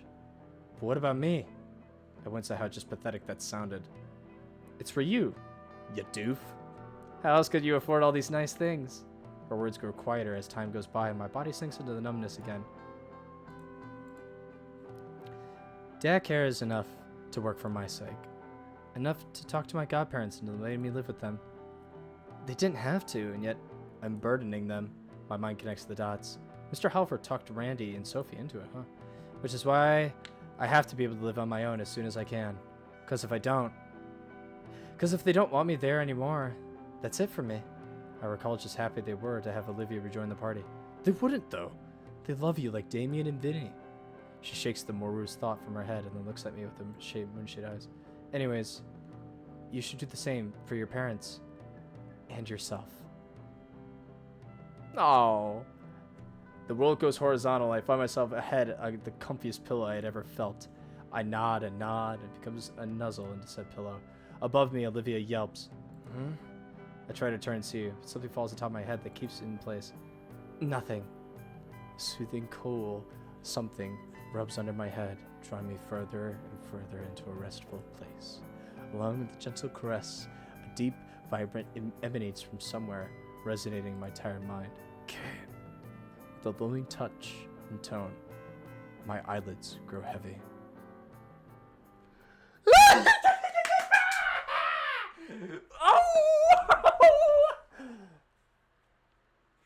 I do say this is quite epic, my good sirs. I do say this is quite epic. What do you think about this Belisarius crawl? I am quite fond of the Baron. Yeah, I think this is epic too. By the time I wake up, Olivia's gone. I check the phone for the time and only realize it's 4 a.m. I can't help but groan as I sit up on the couch. It's not feeling horrible. I feel like I had the past few days. I felt surprisingly well. There's no doubt that I have to thank Olivia. Hell, I might have to be able to go to school today. I wonder if any of that soup is left. She probably left some in the fridge, right? I shuffle over to the appliance and open the door, allowing my eyes to adjust to the light. It takes me a second to spot Tupperware filled with the delicious meal. Nice. I'll have to ask her for the recipe sometime. Thanks to Olivia's advice and cooking, I'd managed to make a right recovery and return to school. And I'm glad to be back. I felt like I missed so much when I was gone. So much I needed to catch up on. Okay, I was about to be like, the fucking music is like sounding foreboding. I did manage to finish all the assignments that Ben had sent me, but I feel out of the loop with other things, like gossip about me. Damien tried to give me the rundown of all of it during PE. I'm still in shock about how bad some of them got. Up to cartel drug running and the FBI's most wanted. I don't think that's even possible in just a week. At the end of class, bell rings throughout school, signaling the start of lunch. As everyone is packing his thing, Mr. Ledekin speaks up. All right, everyone. Make sure you complete your assignment by next class. You'll all have a wonderful rest of your day now. Oh, and Inko. I stop at the mention of my name and throw on my backpack. Could you wait a moment? I have something I'd wish to speak to you about. Yeah, of course. Olivia looks back at the classroom entrance, waiting for me. Don't wait up on me. I'll meet you at the table with the others. With a shrug and nod, Olivia wheels herself to the door down the hall. Everyone else leaves the classroom until it's Latican and I. Please, have a seat. I take the seat closer to Latican's desk, putting my backpack down as well. Latican himself gets in his chair and walks around his desk, leaning against it. So, I'll be quick about it. I got a job that needs doing. Up. You missed an assignment and need makeup work, and I need some extra help with something. Something I think you'll be very interested in. So, some good friends of mine are getting married in a few short days, and they've hired me to be the photographer. And given the excellent learning experience, child labor, I thought of you. Me? Yes, of course, if you want to. I can always call in some associate to help me out, but I always thought adding in some extra credit would sweeten the deal. What would we be doing? There's a broad smile on his face and a distant look in his eyes. Well, you'd be my apprentice in this case. You'd not only be helping set up elaborate photos, but you'd be doing a lot of independent shots. You mean I'd be taking my own pictures? Yep. In fact, you'd be using my SLRs and lenses for this, to keep all the shots uniform. The idea of finally getting to use something like Mr. Latican's $1,000 caveat makes my head swim. So, what do you say? Interested? It certainly seems like a hefty task, even if Latican would be there to help us. Then again, Latican wouldn't offer the job if he didn't think I was capable of doing it. In this case, it would technically be my first official photography gig. And a wedding shot to boot. Sounds so daunting yet enticing. I would love to. Alright, sounds like a done deal. It's after school today, we could talk about it more later. For now, you should probably be going to lunch. Thank you, Mr. Latican. I give the teacher a nod and grab my backpack. Just as I head out the door, my curiosity gets the better of me. So, who's the lucky couple, if you don't mind me asking? The school nurse, actually, is the husband-to-be, is also a good friend of mine. Huh. Neat. I make a mental note to give my well wishes to the nurse if I see her before the wedding. With that, I wave Mr. Latican goodbye and head down the hallway. Wait, Friday? But I was gonna practice painting then. Ugh, I already agreed to go. Even if I didn't, it's real photography. It's not even a question I could go to, but jeez. It's like the universe is conspiring against me. Ought to never stop drawing stick figures. I relate to that. I finally meet up with Olivia, who's waiting near the entrance to the cafeteria. The grassy-gained girl is leaned over in a sour pout, scrunching her maw as she eyes the passerbys. As she notices I'm there, the aerospace picks up immediately. Seeing the transformation is surreal, and I chew my cheek to keep me from laughing as her muscular tail swings happily. Finally, took you long enough. Yeah, sorry it took so long. You didn't have to wait for me, by the way. I can manage waiting, even if it means eating with you. I can feel a slight smile tug at my lips just from hearing Olivia say that. Mind if I push your chair in? Using me as a battering ram through the crowd now, huh? Yeah, something like that. Alright, but only because you asked. Give me your backpack. I'll use it as a shield. When I grab the handles, Olivia moves her tail up to grab my wrist, like that at the arcade. Alright, charge! Yes, ma'am! I start marching through the crowd of unruly and famished teens clamoring for their daily meal. Olivia turns her head to me to say something. So, what happened with Latican? You in trouble with something? No. Latican just had a proposition for some extra credit. Really? What was it? He wants me to join him at a wedding and help him out with a photo shoot. Says he thinks it'll be a good learning experience. Oh, well, that sounds pretty interesting. Did you take it? Yep. Could be a good way to hone in what I know. Plus, that extra credit can help me make up for time when I was sick. You mean when you nearly overdosed on that cough syrup cocktail you made? Yeah, that. Wait. Huh, what? I didn't say anything. Crowd's too loud here. The Baronax chuckles to herself. I'm left to roll my eyes, letting her claim victory for this exchange. By the time we've got our lunch, it's a simple matter of locating Damien and Liz by the telephone neck pole. For whatever reason, they're more at a sequestered table, and when we arrive, it's pretty obvious why. This bitch. This bitch! I hate this bitch. Took you too long enough. Yeah. I expected more from Olivia. Something more graphic. Instead, Olivia rolls her eyes, taking her designated spot at the head of the table. I take my spot adjacent to her while keeping a wary eye on the pink Paralophosaurus. Looks like Mia's rage is against me has simmered down over the time, but that air of uncertainty and uneasiness still wavers around her. The best I could do is act friendly. Hey, Mia, is there something you need? Need? Nah, just need to catch up with my good pal here. While the red scale menace turns to Olivia, her own eyes remain locked on her soggy chicken she's eating mechanically. Thought you were asking Liz for her homework, though. That too. Alright, here, guys. A pair of soda cans roll down the table. And I think Raptor, Christ, I'm able to catch both before they rain into the tray of questionable meat. You guys were taking a while, so I grabbed drinks for the day. No, you didn't. Mia gave those to you. Well, she did it, though, because I thought about doing it. She's trying to bribe you for math answers that I helped you with earlier. Lizzie, I can't believe you would imply such a thing about me. But it's true. Hey, free soda's a free soda, man.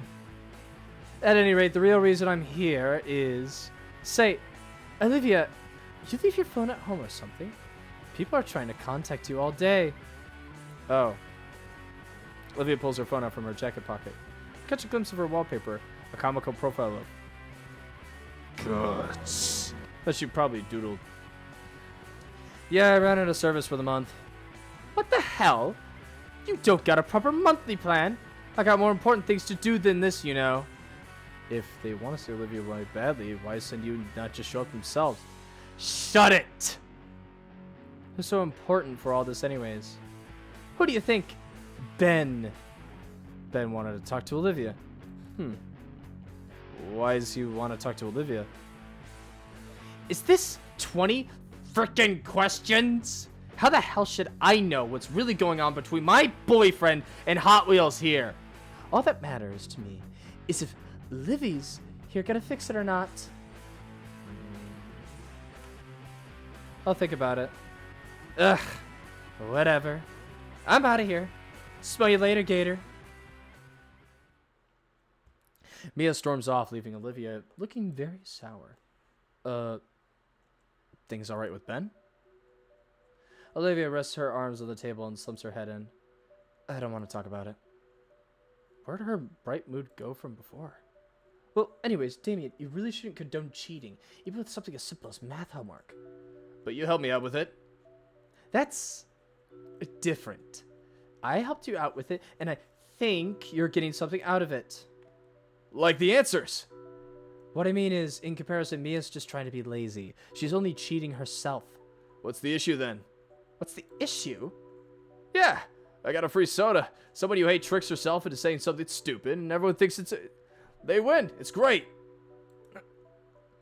You scare me sometimes, Damien. Guess I'll have to ask Ben what's going on if I see him later. In the meantime, Olivia's disappointment only grows more and more dough. I try to think of something to cheer her up, but I keep coming up with dead ends. Could work here. There's gotta be something. I can't leave her in such a sour mood. Oh, what about that? Hey, so, what's the deal with your phone background? Oh, you noticed it? She flips her phone on and shows you her background. No, it's a little doodle of guts. Yeah, drew it up the other day. Got the curves just right first try, so it's pretty cool. I'll bet. Is he with you today? No, I left him at home. How often do you bring him? Not often. Maybe once or twice a semester. It's not even... And even then, it's just when I'm bored. Although, once he was just in my hoodie when I left him for school. Unexpected. It was. Here, I got some pics saved. The screen displays the small creature sat atop a desk with its skinny tail clutched its chest tightly. Don't know why he holds his tail like that all the time. I feel Damien and Liz hovering over me, their eyes locked into the adorably fat creature on the screen. I don't know who coos, probably Liz, but Olivia rolls her eyes and swipes to the next picture of the cute pet now at a transparent ball, looking all confused. For the remaining minutes of lunch, we sit Olivia and Huddy to Olivia's phone, entranced by her sweet little rat, as it did the most mundane things. Yet, guts. Method of doing things this way was undeniably cute. And that's what really got us to make time fly faster even without noticing. Ooh. God, I miss when schools would always hit that jingle. I blink a couple times and stretch my arms and legs to get from my desk. Miss Prockling really knows how to make 40 minutes feel like 80. Well, at least it's time to practice painting. For real, for real. Wait. No. Latican roped me into it. Can't practice painting. Can't get good at anything. Why is that every time I try to actually improve, something like this happens? At this rate, I'll never get good enough to earn a real following. I haven't gotten to actually have a whole afternoon to practice at all. Still, there's no way in hell I'm missing this. I ended up meeting with Ben and Latican right as he was locking his door. Well, our teacher made the assignment, internship, apprentice. Well, he made it sound simple. I was still subjected to some paperwork. Something about liability waiver.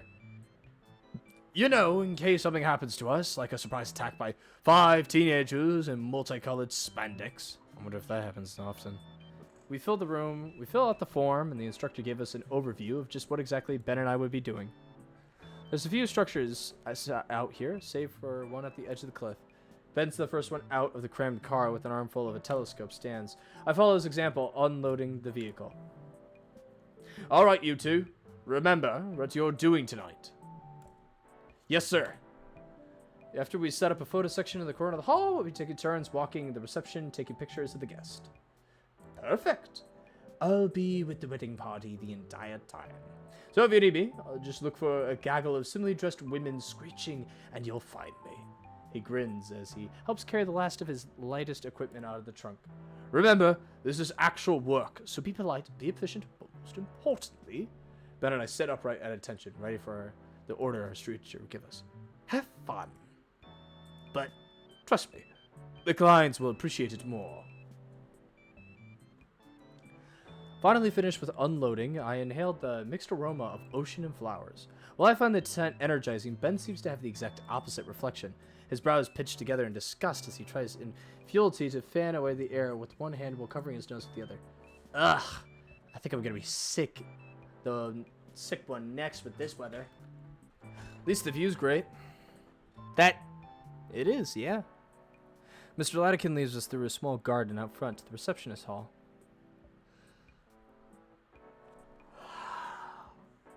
Tired maxing. It's a spacious wedding tent adorned with all sorts of flora and high-ending lighting, keeping the place warm and lit. Okay, you guys know how to set up here. I'm going to get to business. Yes, sir. He leaves us, stepping into the ongoing ceremony with a primed camera and tripod. Ben and I exchange a single glance before both resign ourselves to the daunting task. First on the list is the telescopic lens for the cameras. From experience, it doesn't take us too long to get those in place. Next are reflectors, strobe lights, all packed in heavy cases that have to be hauled inside. In my third case, I'm already exhausted. Shoot, I thought gym class would have prepared me for this. My phone buzzes, might as well take a breather. I discovered it's from Olivia. Yeah. Hey, Shades. Olivia got your service back? Oh, I lied about that. I saw you leave the Latican after school. What's up with that? I'm helping with the wedding for a photo shoot. You? At a wedding? Did Idaken give you a better jacket for it? My jacket is cool enough! So we're at... Teach said it was some place called... Lookout. Croxton Lookout on the way over. Wait, really? The place has a bunch of scenic views. If you see any good landscape shots, take one for me. Sure, if I get the time. No, do it now.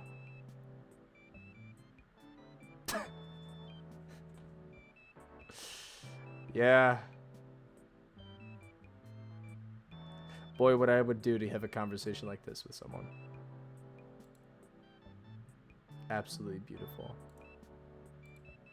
She has such a way with words. Cute and threatening message received. Jeez, well, this is a good spot as any. The sun's starting to set. It does make for some pretty nice atmosphere. Maybe Olivia wants to paint another landscape. In the distance, I feel a few... Wow. Oh, wow. Wow, what the fuck was that?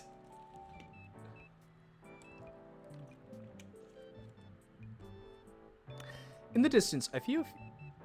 Again? Holy shit, what the fuck?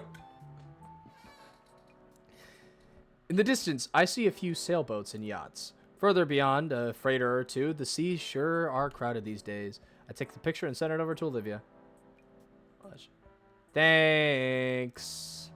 I can't picture thanking me, and then in reality, the thought alone of her doing something in so sweet a manner.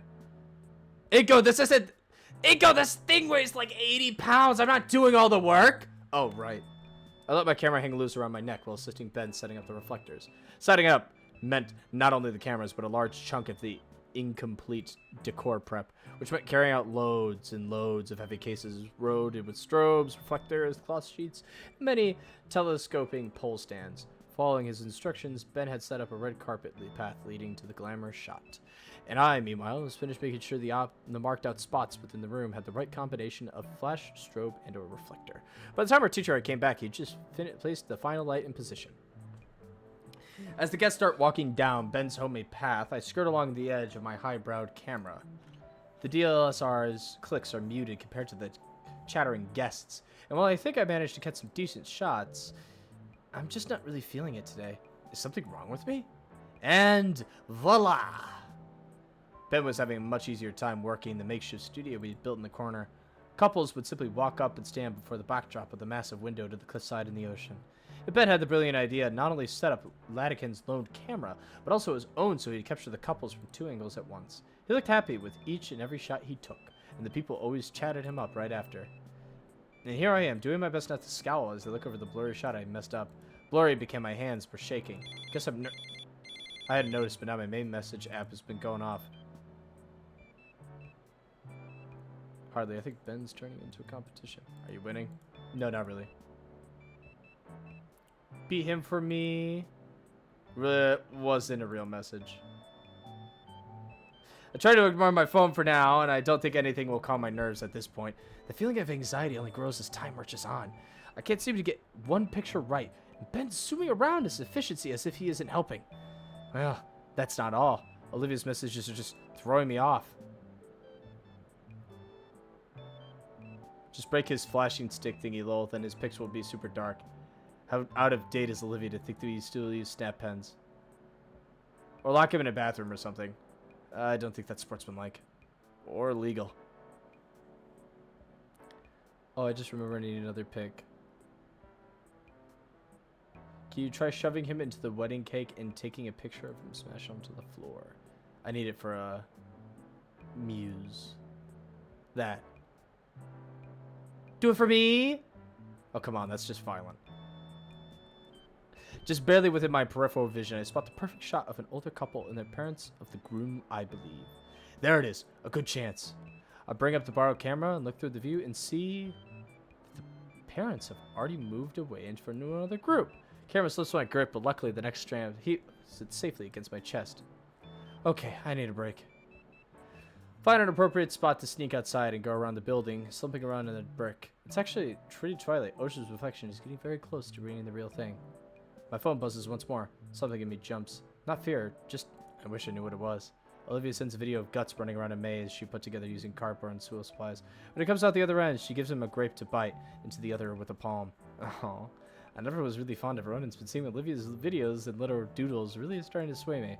There's something about seeing Olivia have such a strong bond with Guts and caring for him that always warms my heart. It's hard to believe that this is the same girl that used to give me nothing but icy stares when I first met her. I'm glad she feels comfortable enough to let her defense down and be herself. As I continue snapping photos, I trek around the hall to find good photo ops to leads me to a strange where the DJ was. Shame I didn't get any good shots of him while he was here. Maybe Ben got some decent pictures. Looking through the camera lens, I can see that there's a gentleman sitting on the steps of the stage, finishing off a cigarette. There's someone over there at the steps taking a deep rag of a cigarette, blowing the smoke off towards the wind. Truly iconic displays of suavity. Before I know it, I've taken several shots. Seems like he wanted to be left alone. Doesn't mind if I... Hey, kid! At least get my good side, will ya? Oh. I step closer, readjusting the camera settings and scrambling for an explanation.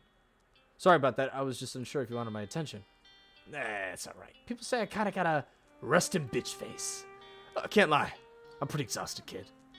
Especially since I had to carry the new masseuse down the aisle all the way to the car. Ah, so this is the groom. So you gonna take a photo or what? Oh, right, sorry. As I raise my camera, takes a thinner-esque pose, taking a drag from his cigarette. After a few clicks and the slight adjustment of position, I believe I got some pretty good shots there. There we are. The groom blows out a puff of smoke from his mouth before leaning to see the captures. Smells like a Vegas hotel. I'll give the groom time to look at each photo thoroughly before moving to the next one. He's a pretty good kid. Managed to make this mug of mine look halfway decent. He takes out a scratchy chuckle as he lights another puff of his cigarette before snuffing what was left onto the floor. Thanks. Say, if you don't mind me asking, what are you doing all the way over here? It's your big day, isn't it? As the groom lets out another poom, he's already begun to dig up another cigarette. Lighting the new cig, he inhales it. He keeps inhaling it. He holds the finger as he keeps inhaling it until the cigarette is finished, and he finally exhales a stream of lung cancer, slowly over the course of 30 seconds. Sir? Of course it is. Just having a little rest is all. I mean, this has to be the happiest day of my life, but it's tiring as all hell. The masseuse is certainly having fun, yet in a few hours we'll be in our new, no longer bachelor pad. I'll be listening to her as she moans about how sore she is. Groom lets out another plume of smoke, this time through his nostrils. Hey, if that's the price I gotta pay, how holy matrimony and all that jazz, definitely feels like the groom is laying on it, a bit thick to who is essentially a stranger to him, and yet I can understand what he means. You know, you've been going around with the whole reception snapping photos. Why don't you take a break too? He motions his hand to the nearby stage as a vibrant sight. I saw myself on the stage as the groom fiddles with a small packet. Looking closer, it's a sealed pack of cigarettes. Trent told me a bit about you, you know. Who? Your camera teacher, whatever he's called at your class. Says you're a good kid and all, though a bit clueless. Hey! The groom lets out another guffle as he opens it. As he cracks open and picks out a fresh center stick. His words, not mine. How do you know him? We've known each other for ages. He actually helped me make the masseuse. Funny how that thing works. Whoa, Mr. Latikin was your wingman? He always hated how I told him that. I'd give him the lift and some field trip, and he had to chaperone. Don't know why he'd taken the school bus, but as soon as I got there, I met the rest of his coworkers, including my would-be wife. Petra picked me onto also chaperoning in too. Say I could use the time to get to know her better. Jeez, maybe I should be asking him. Well, no, I can't. Can't what? Nothing important. Have a teacher tell you how to court a lady friend, right? Hey, no. Another one of his students? Another one of his students. A classmate, yeah? It's not like that. Ah, come on. I know you want to talk about girls. That's always fun. Humor me a bit. She's just a good friend. The words taste bitter on my tongue for some reason. Sure, kid, sure. We've got a few more minutes of quiet while Bridezilla and her maids murder fight over that bouquet. I glance over to see a woman twice my age wielding a folding chair like it was a battling axe. Trent can't help you there, but I can. So this is a good friend of yours. What's she like? Well, it's a bit of a complicated history. Oh? I mean, when I first met her, she was very cynical and sarcastic. Well, she's still sarcastic, but in a lighthearted way. Even with her friends, she was a little distant. But when she's painting or gushing about some franchise or obscure anime, there's this unashamed excitement and passion in it. I haven't met anyone with that kind of energy before. Once you get to know her, she's just nice under it all. That everything? Well, yeah. I think she drew me carrying her once. Hold on, I actually have to legitimately like wet my whistle. I'm like dry as a motherfucker.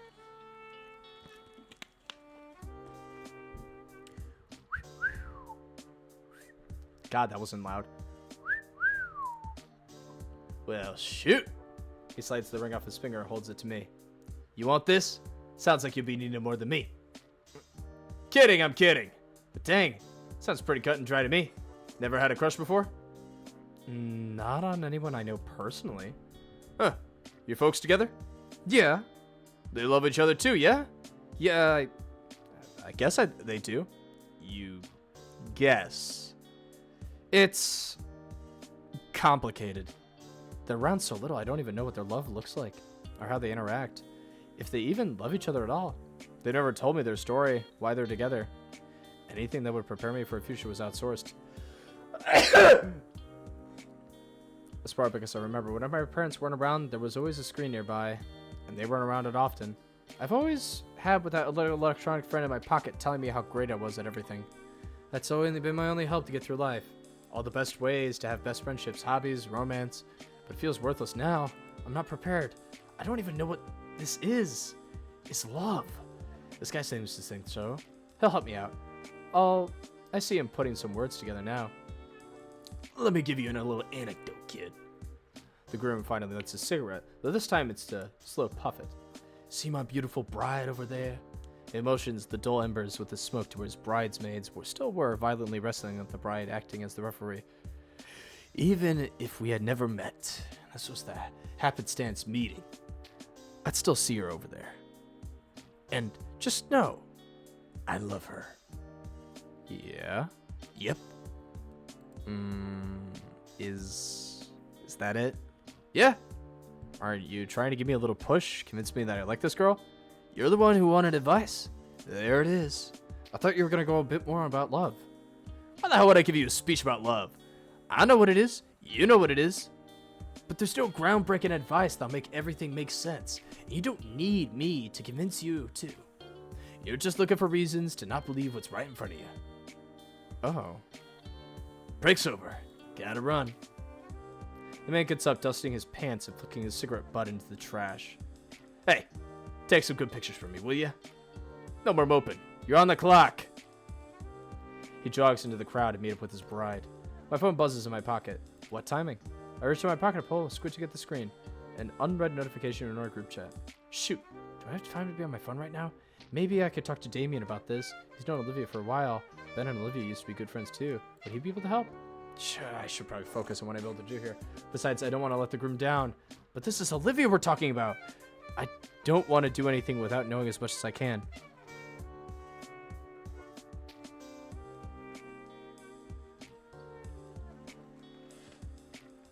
Huh.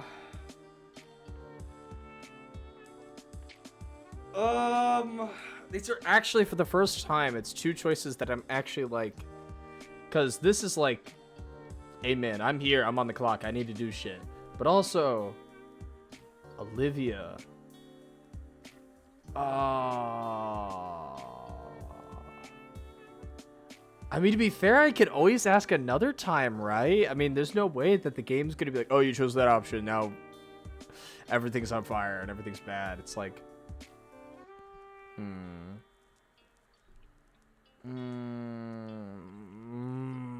Eldari coin, don't let me down. Okay, we'll do this. Eldari, focus, Warhammer, consult Olivia. I'm actually gambling for this choice because I'm actually like, so I decided. I don't even like, I actually have to think about this one. We're gonna, yeah, we'll do this. I can't go into this without being prepared. I really don't want to let Olivia down, especially after all I've done for her. What kind of things does Olivia like? Hell, what kind of things do girls in general like? I might be able to find supporters online too. By the end, I could be a good boyfriend. I just need to figure out how. When I reach my phone, my fingers brush the camera that's still hung around my neck. Wait, I still need to take these pictures, so I can't drop this entirely. And I definitely don't want to let Latican down, even though I'm not that good. Well, Ben's been on top of his game all night. Even now, he's still snapping up shots. I'm sure Latican will have enough by the end of the night. It's not like I'm offering anything crazy valuable here. I met her far the wall and slipped through. Phone in hand, I scroll through the previous calls to find Damien. He'll have all the info I need. And he called me the other week to ask the following if I was school holiday on a Saturday. Here we are, just what I needed. And I listened out, all I could do is wait. Come on, pick up. The cool evening air of autumn nips my skin with slow breeze ruffle. Some leaves are blown lazily, drifting into each other in a songless dance. I did always prefer nature photography. It's a lot less hectic opposed to tonight.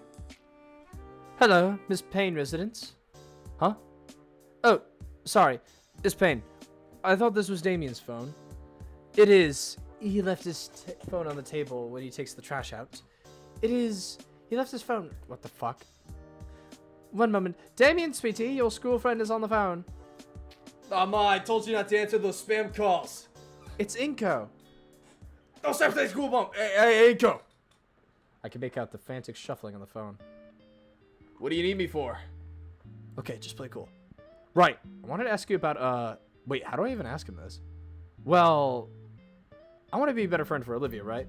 Yeah, I'm following. I was wondering if you know anything else I should know, you know? Sounds so how stupid that sounded. Huh? Well, I think she likes anime and soda and the arcade. But didn't you know all this already? I do, yes. But I mean, like, anything further than that?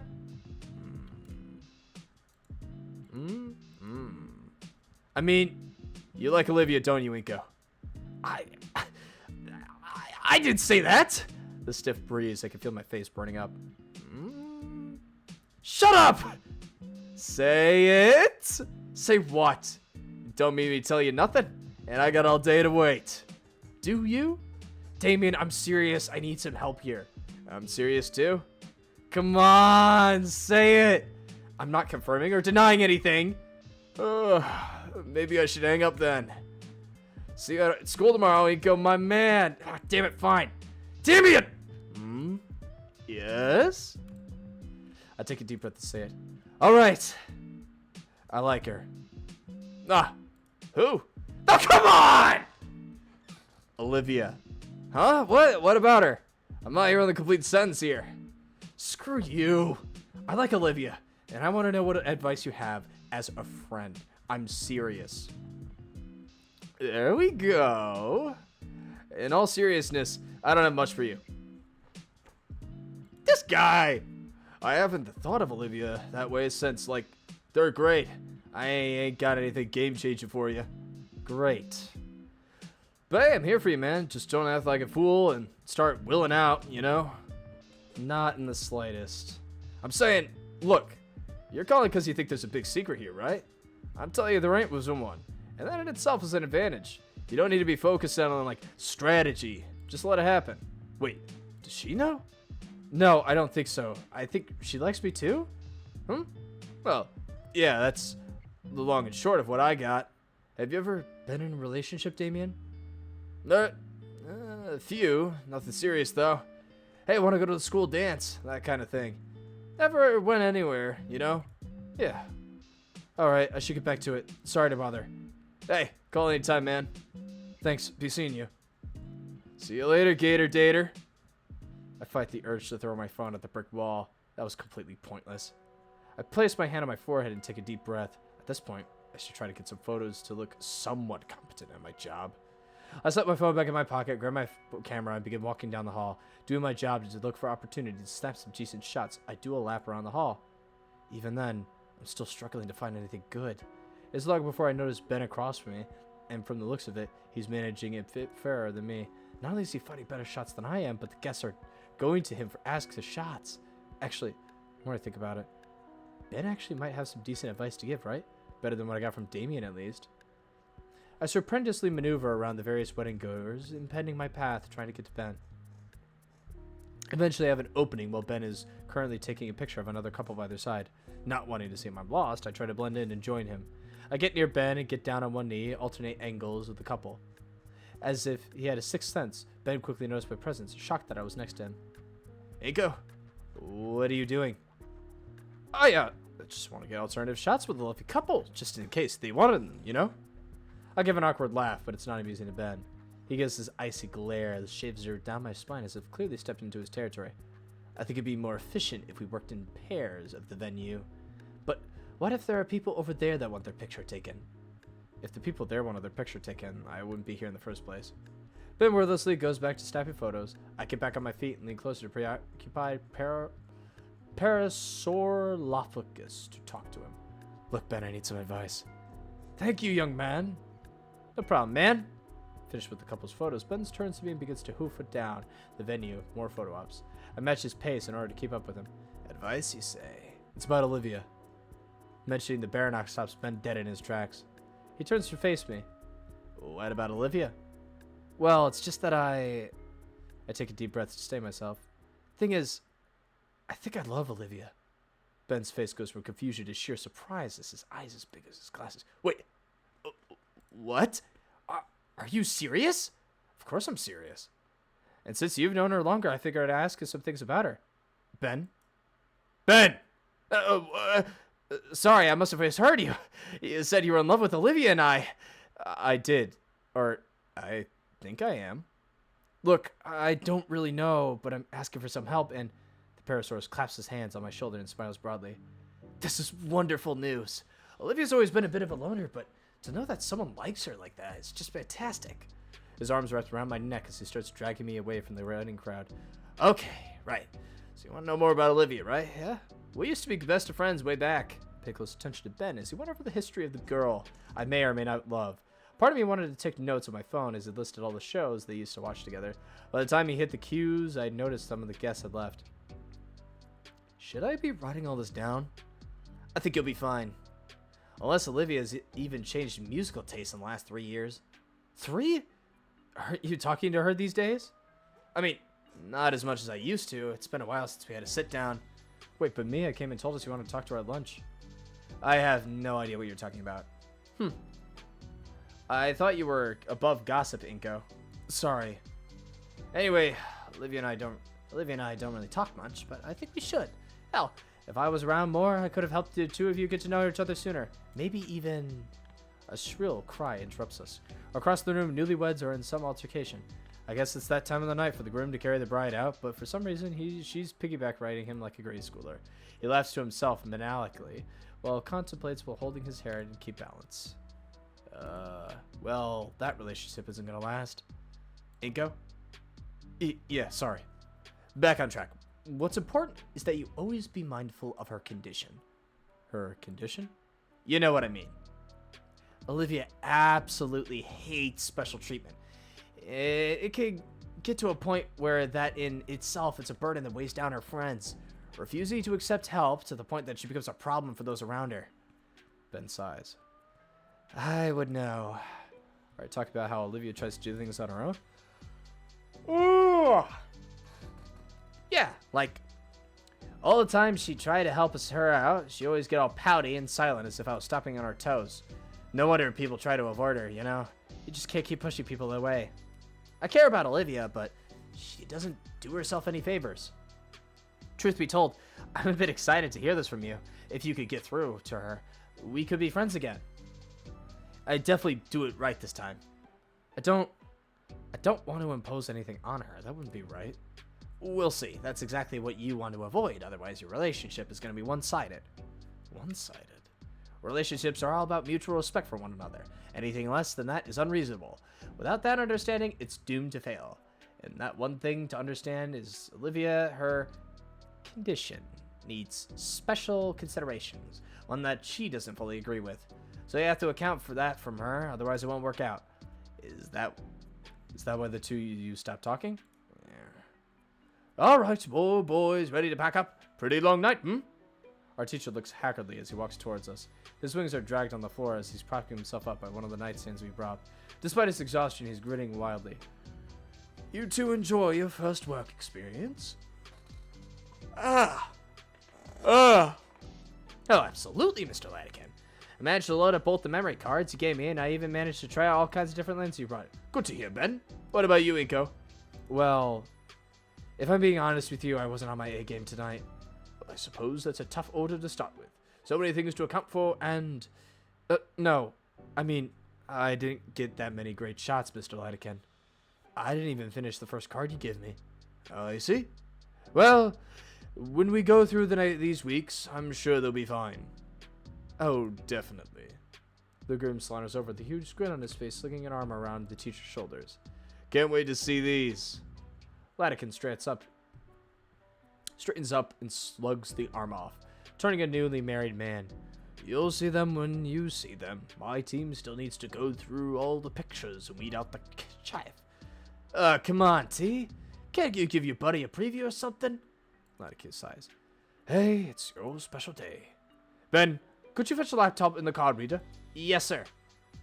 Inko, while he's doing that, you could start packing everything into the trunk. Sure thing, Mr. Latican. Before I turn away to start, the paired peridot takes the camera from me. We could go at the table over there. The two older men head off, leaving Ben and I to get started on packing everything up. Ben and I are busy dismantling the multitude of standing flashes and lamps. The bride, groom, Mr. Latican stood at a clean up table with the laptop before them. I can't really make up what they're saying, but I could tell based on the three of them switched between quiet, focused, and laughing loudly. By the time the back of the car is loaded, the last of the wedding party has departed. Nothing left to do Oh, God. Ben and I linger a bit behind the group. Think about it, all right? My advice. Olivia does need help. If you're really aiming to ask her out, keep that in mind. Yeah, I'll keep that in mind. Thanks, Ben. No problem. And we're done. Yeah, don't want to keep the masseuse waiting too long. Not tonight. Ugh. All right. Good night, everyone. He points to me for a moment. And good luck to you, little guy. Be seeing you, Mal. The groom saunters off. You two ready to go? Yeah, I'm pretty beat. My legs are killing me. Feels like my shins are about to explode. Man, I'm just tired as fuck. I'm tired like a motherfucker right now. Hold on, I received a...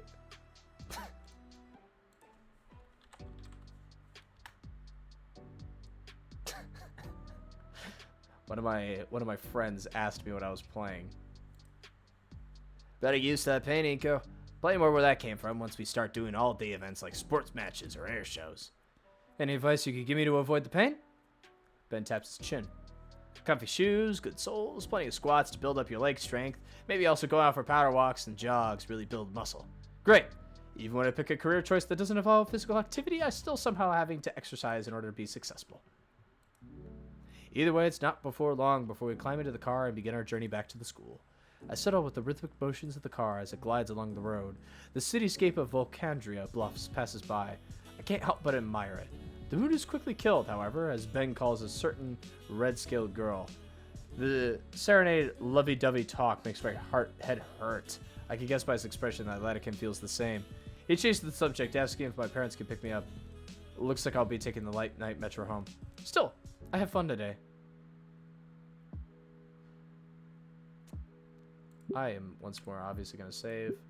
As much as I want to keep going, I'm tired like a motherfucker.